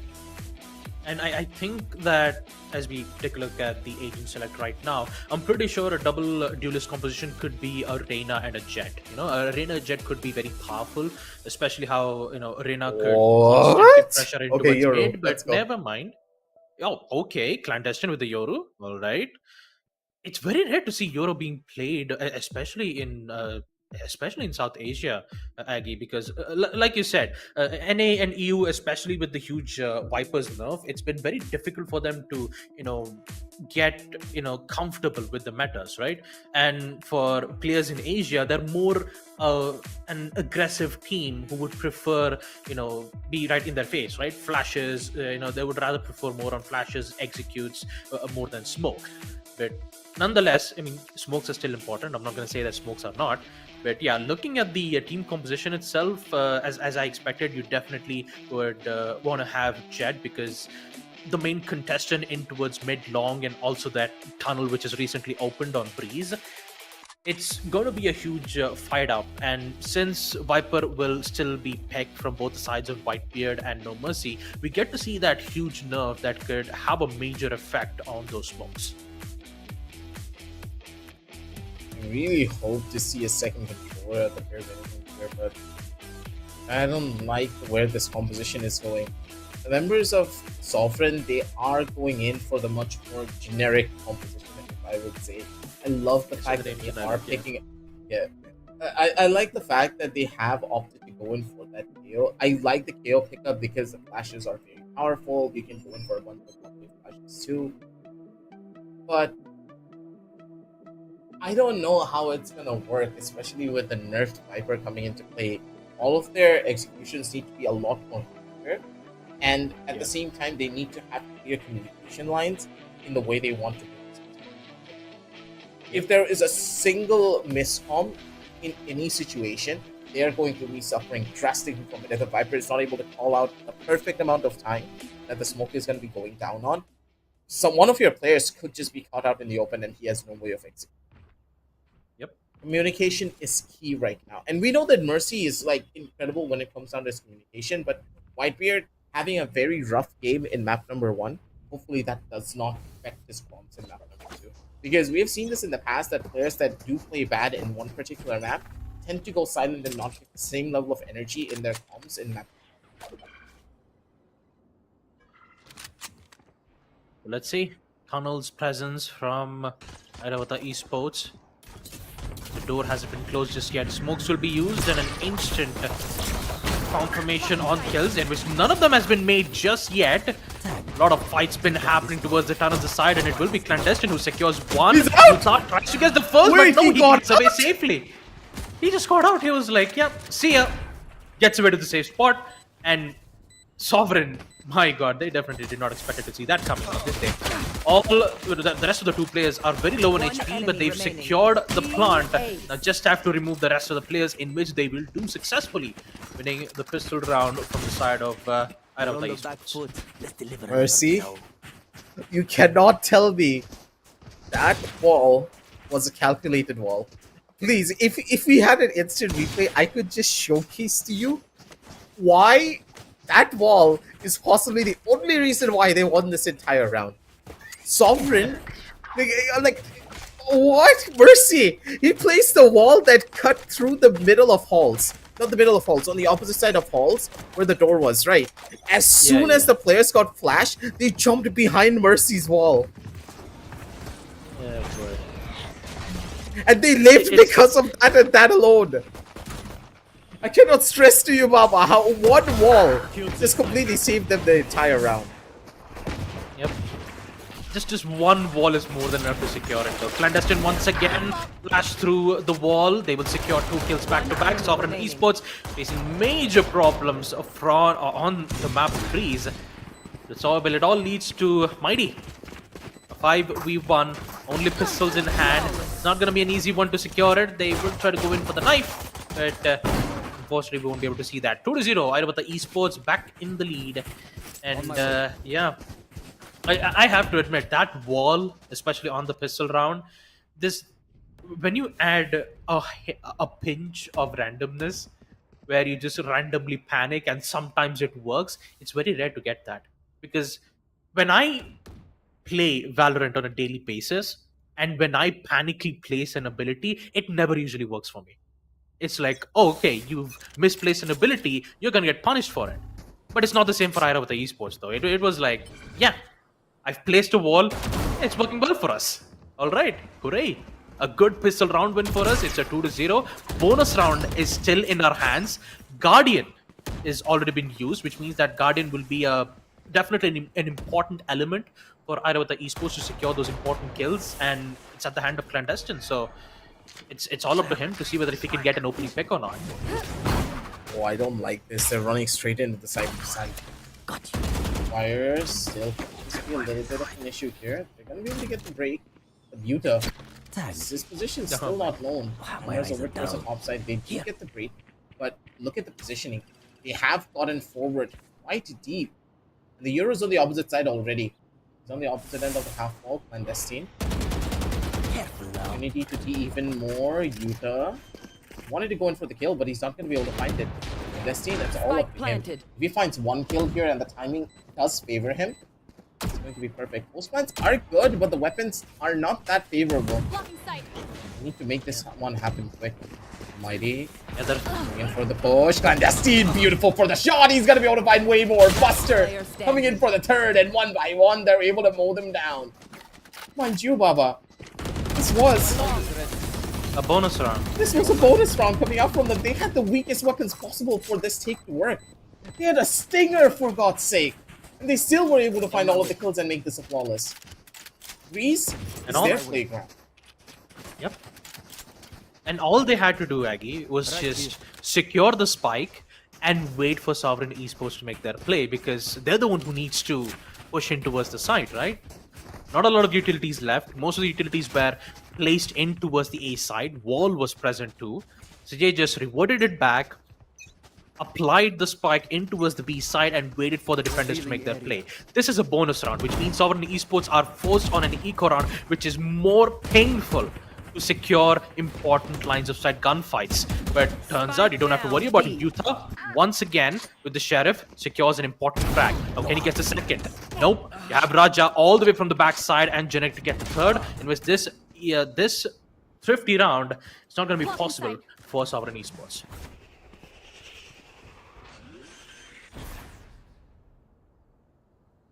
They gotta break down properly here. This guarantees them the fourth round almost instantly. Buster once more with another kill, and Generic has the angle. He spots out one, but Whitebeard making sure to punish Generic still. Not having the best of games, but he's giving his team the space at the bare minimum.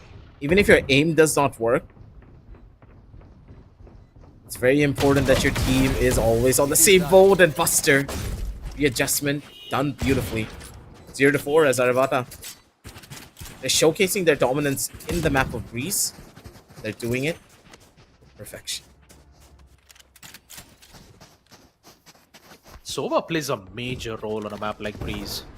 Not only you have tons of lineups, especially in towards mid, where they can use a recon dart to just give right type of information once they make an execute, or you can use the shock darts to cancel out Cypher's trap placements. It's how valuable Sova is on this map that gives them a major leverage into it. Pop flash from the KO, not going to be successful. No Mercy immediately catches Mighty off the act. Here comes the Euro's ultimate. The flashes is present. Not the same for Generic though. The dash didn't quite work out exactly as it used to be. Whitebeard catches the player off the act. So is No Mercy for the quick trade. It's a 4-0. It's a 2v4. Airavata Esports had things under control. And Sovereign Esports once again.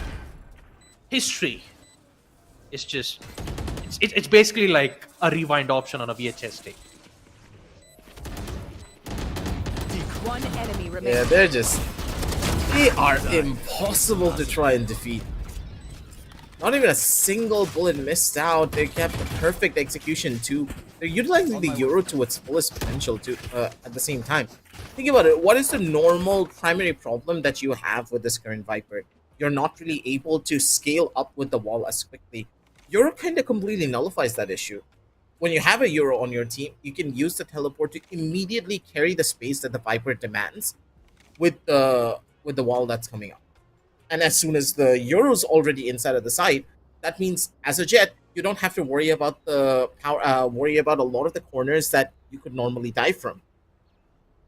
Jet acting as the second entry now can utilize the Euro flashes later on down the line and make sure that he gets traded out if he overcommits to anything.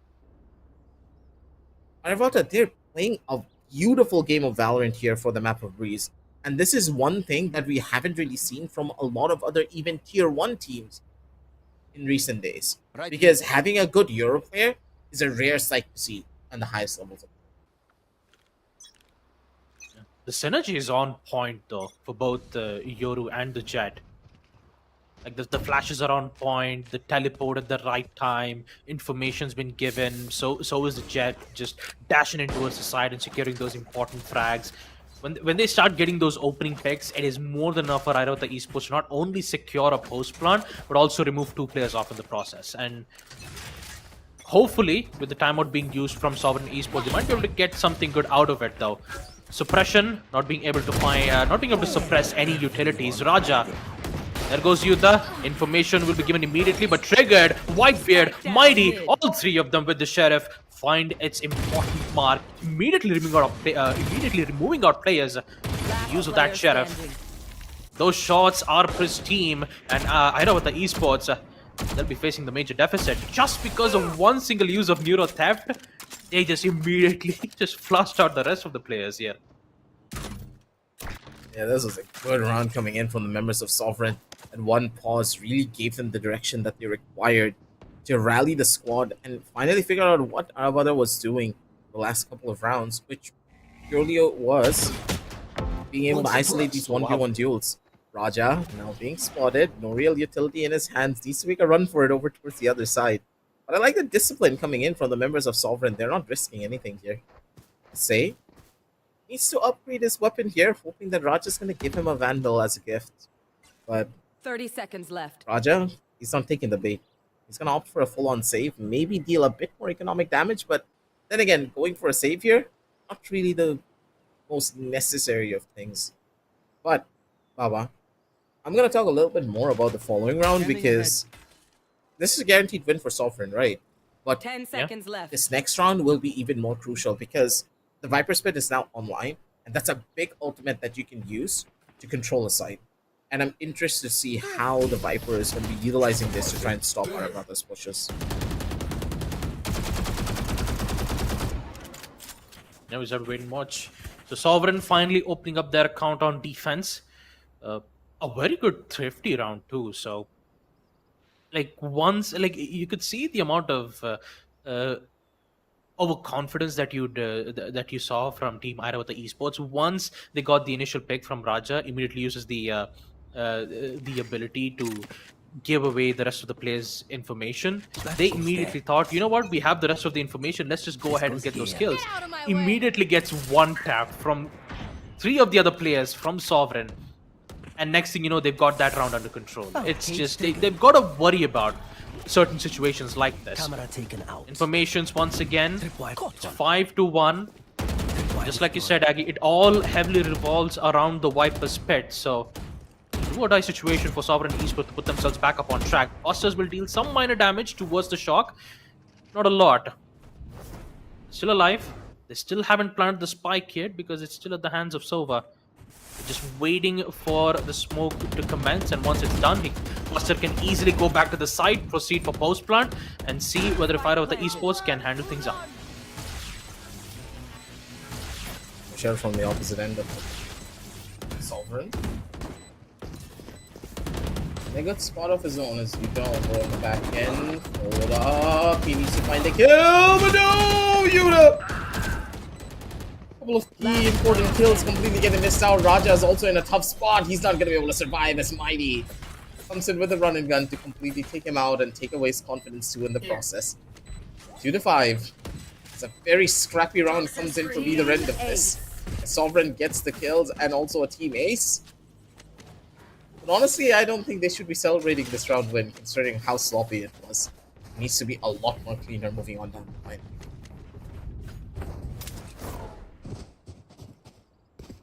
Looks like Sovereign are bringing it back. It's looking really good though for them. Should do. Ah, this is a nice spot. That goes there. Yes, this should do. This goes. Although Yuta had some major mishaps, especially on the post plan, he eventually did recover some of the rounds back then.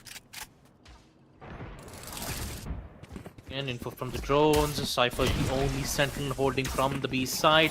It's the same as usual as you'd expect in any Breeze matchup. So, using the clone of the Yoru to ensure that most of the traps will be met. So, Spike planted. Yuta can't do anything much more about it though. Every single utility has been cleaned up. Whiteboard might be able to get one of the players, but no! Instant mishap. Raja gets it. That's an initial pick. There goes the controller, and now they just need to focus on the rest of the players who are trying to secure this post plan. Mighty miss! Enemy remaining. Woohoo!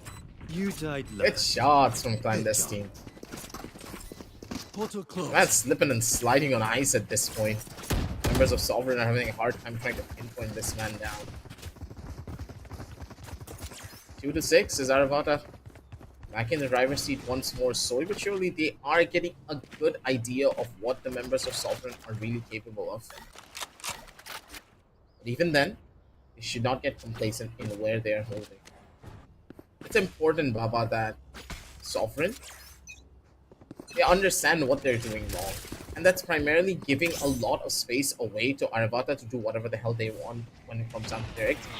Because a Euro needs a little bit of setup to get into the site. And if you stop them from going in for those set plays, you should have a significant advantage. Yuta, he's doing God's work in a lot of these scenarios, but it's just not enough. Denials will be met.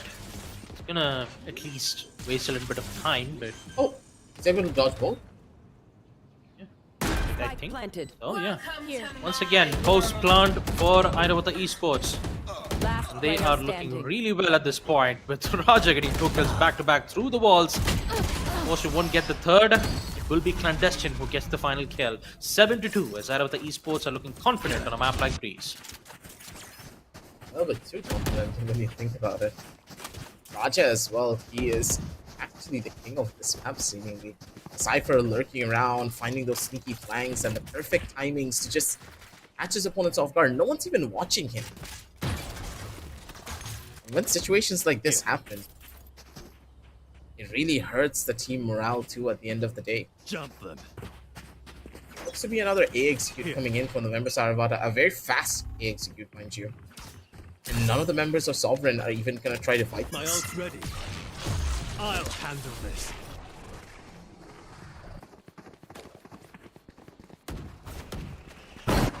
Looks like no one's home on the A side. Oh boy, it's gonna be a tough situation for Airavata Esports. Never mind, it's Sovereign who gets an important pick. Mighty with the Sheriff kills. And Destin might be able to get it. Yep, there you go. Frag will be made. And so is the rest of the players getting kills one by one from Buster and Raja. All up to say, Lone Sova gets picked out. 8-2. Airavata Esports in the lead and also One of my cameras is very broken. close to securing the second map on It's Greece. fine. Beautiful round indeed. These rushes are just so well done. The way that the players are able to take control of every portion of the map this quickly is what's the biggest surprise in my opinion. Think about it, right? I haven't seen a single situation, Baba, where Arvata is being caught off guard.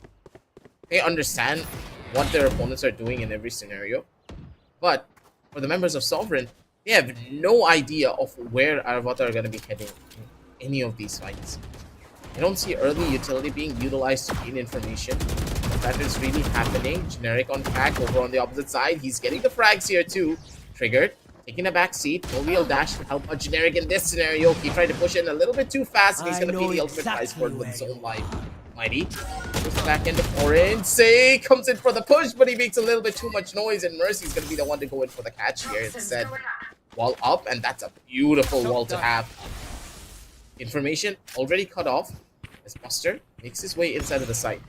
No real tripwires over towards the front lane as Caldestine has the information over on the one. He does get a free plant. I do believe that his ultimate is online right after one kill. Oh no, wait, he just already utilized his ultimate, my bad. But Raja, One enemy remaining. the man's already on the flank. He's gonna be the one to go in for the backstab. Finds the kill and gets the 9 on the board for his team. 2-9, ladies and gentlemen. Last round This in the was half. another buy round coming in from the defenders. They will have nothing going into the last round of this. Yeah. Higher possibility that it could go on a 10-2 scoreline, but after what I recall from Sovereign Esports getting 3 kills from the Sheriff shot, I think there still could be a chance for them to come back. I wouldn't say come back, at least end the first half on a 9-3 score count. It very heavily relies on this round though. Aggressive playstyle, once again a flash combo from the KO, but definitely it's not going to work out. Here comes the Hunter's Fury to try to catch up on the players, and it does, taking out Mighty. Clandestine does the same by taking out Triggered. And next thing you know, Sovereign Esports, they are... The momentum just gone immediately once Airavata Esports made their presence known. It's just the rest of it is just clean up. 3-2. Airavata Esports, they are running the freight train right now. Clandestine and No Mercy get the final kill, ending the first half on 10-2 scoreline. And at this point, Airavata Esports, they are in it to win. It's insane how quick that they're finding a lot of these rounds. They're just rushing into the site and out-aiming the members of Sovereign.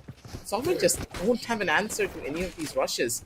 I would expect it maybe a KO knife to come out early to stop them from utilizing their utility, but even that's not helping out in any way, shape, or form.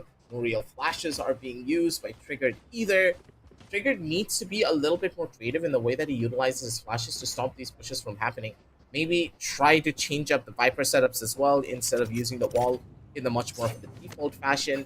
Use maybe a smoke in the front corner that you can use to pop flash yourself out of. This is a nice spot. There's options that you can go for, but you need to be creative at this point if none of the old default plays and setups are working for you.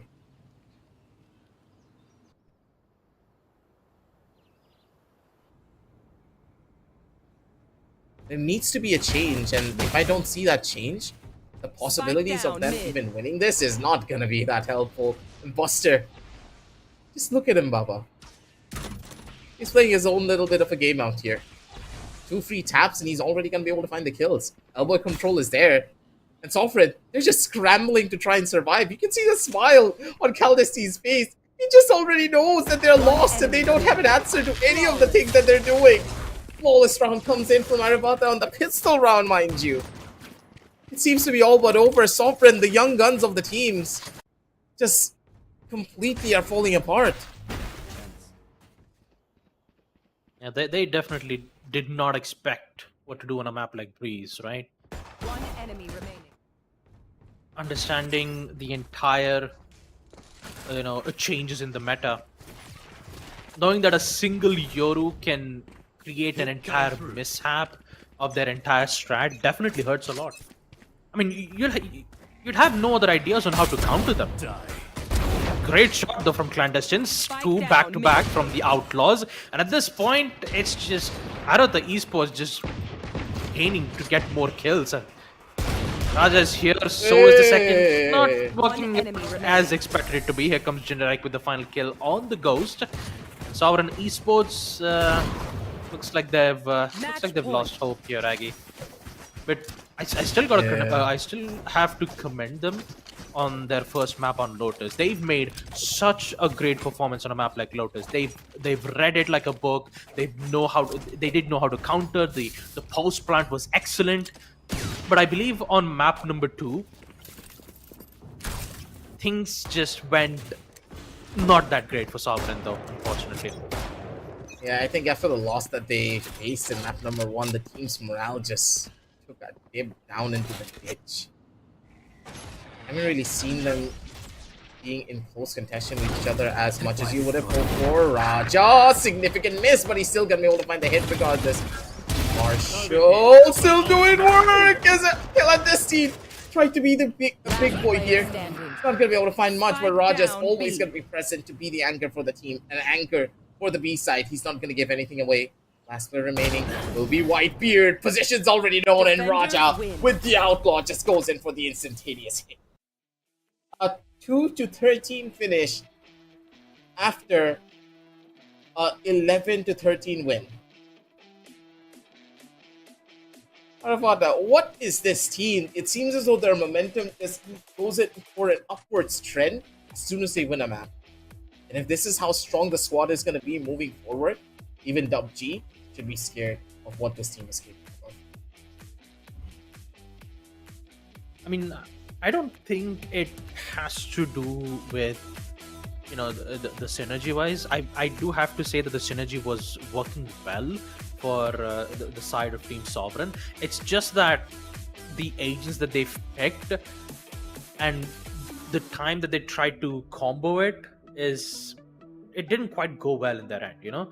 Especially with that aggressive A push with the combo of Chaos Flash and then the dash attempt from the Jet, in which it didn't quite work out. I mean, at the end, it just ended up with just usual aim guns, in which we did get to see Team Airavata secure it without having any major problems for them to deal with in the first place. And the lurks from Raja was just on point. They had having major issues on trying to control the lurker who's been getting kills time and time and again, cutting off rotations all the way towards mid, which means that they were forced to go all the way back to defender's side spawn and then in towards A, wasting a lot of time in the process. And that's the main reason why mid control is very important and crucial when it comes to time on post-plant situations. You don't have control on mid, the chances of rotating will be much more higher.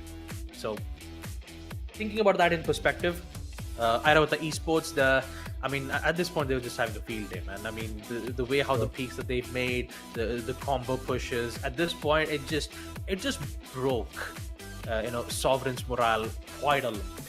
And if Sovereign is looking at the stream right now, I just gotta admit, you guys have done a great job on map number 1. I'll give you guys that, right?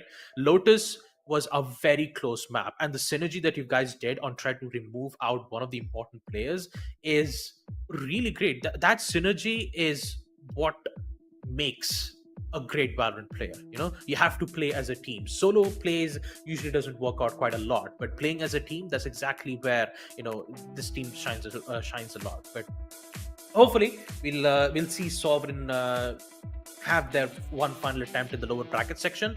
But for Airavata Esports, a job well done for them. Let's take a look at the scoreboard and let's see who the MVP is.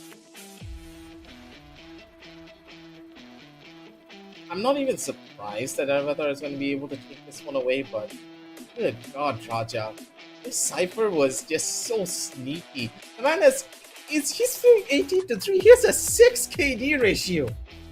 What is wrong with him?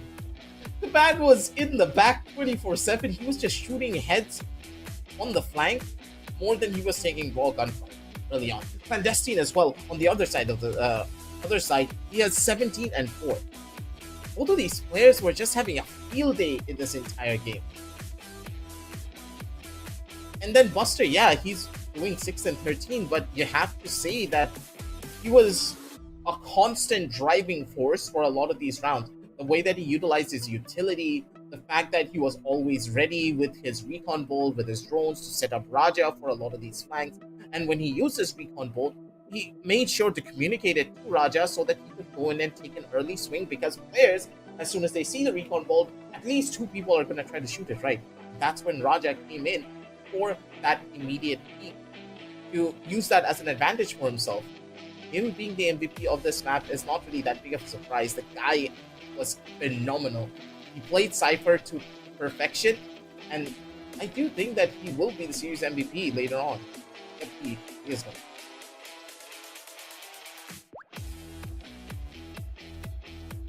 As you take a look at the MVP of the series, it is none other than Raja. The Lurker Sentinel with a total of 39 kills. 6 first kills from his end. Although on the first map, I believe it wasn't Raja who was doing the Sentinel work. I believe he was a controller, Yeoman. Yeoman plays was just on point though, especially on the A side. Yeah, 2 KDR, 2.17 and a 289 ACS.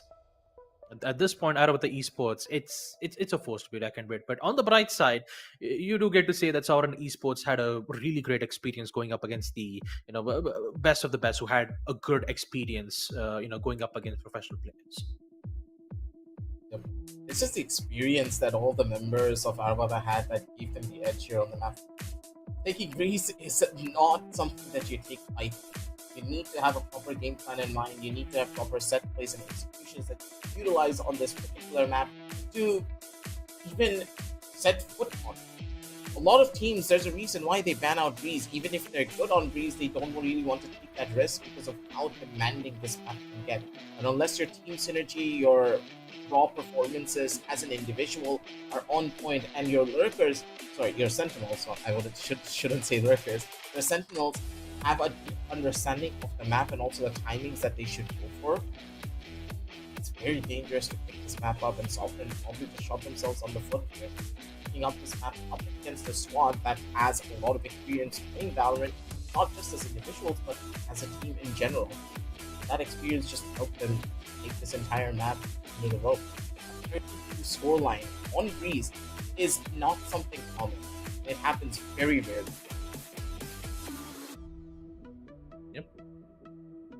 Yeah, once again, with the huge changes that had happened with some of the agents, it's really difficult to try to understand the meta at this point. But hopefully Breeze will have a lot of major changes once we keep playing the game, experimenting on certain agents, and hopefully we might see some different agent selects. But looking at this matchup though, entirely Sovereign Esports, they did try to make a bit of a comeback, but there wasn't a lot of aggressive playstyle as we see on Breeze.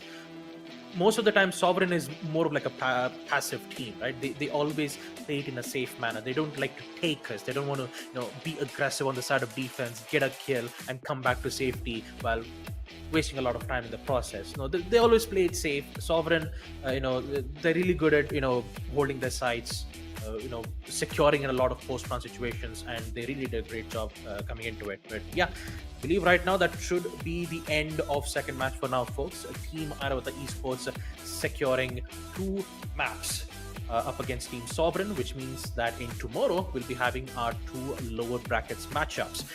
I believe it will be between Team Ace and Team Ace versus Team Sovereign, and the second match has to be up against Resonance had won map number 1, so I believe it will be Resonance versus Airavata on the upper bracket matchup, and the lower bracket has to be Ace versus Sovereign. So for that to happen, folks, you just have to wait for tomorrow.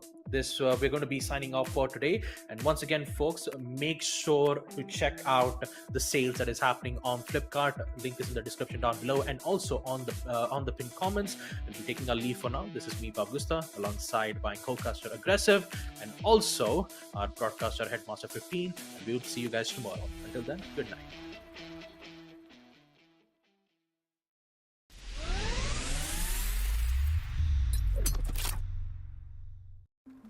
Want a curved screen, high refresh rate gaming, and don't want to compromise? Well, the ASRock Phantom Gaming 27-inch 240Hz curved monitor is here to deliver. In the box, we've got our power cable, HDMI and DisplayPort cables, and a rugged stand. And finally, the ASRock Phantom gaming monitor with an impressive 27-inch curved 1500R VA display. This makes for quite the immersive experience, especially in competitive games like Valorant, which demand higher refresh rates. Diving into the specs, this monitor goes up to 1080p, sports a blazing fast 240Hz refresh rate for silky smooth gameplay, and HDR10 support for vibrant lifelike colors. It covers 90% of the DCI-P3 and 113% of the sRGB color spaces, making those visuals pop at a max brightness of 300 nits. This is great for picking out enemies in low visibility situations. It's got a rapid 1 millisecond response time with MPRT mode to keep motion blur in check for perfect aim, and dual 2-watt speakers built right in just in case you don't have your headphones on you. For connectivity, this monitor is equipped with 2 HDMI 2.0 ports, 1 DisplayPort 1.2, and a headphone jack. The stand is solid with swivel and tilt adjustments, but there is no height adjustment. However, it does support VESA mounting if you want to customize your setup. The monitor also sports ASRock's low blue light technology, so those long rank up sessions are a little easier on your eyes. Additionally, FreeSync Premium is also present on this monitor, preventing screen tearing at unstable frame rates. Overall, this monitor does exactly what it says on the box. Super fast, high refresh rate gaming for titles like Valorant to give you the competitive edge you need.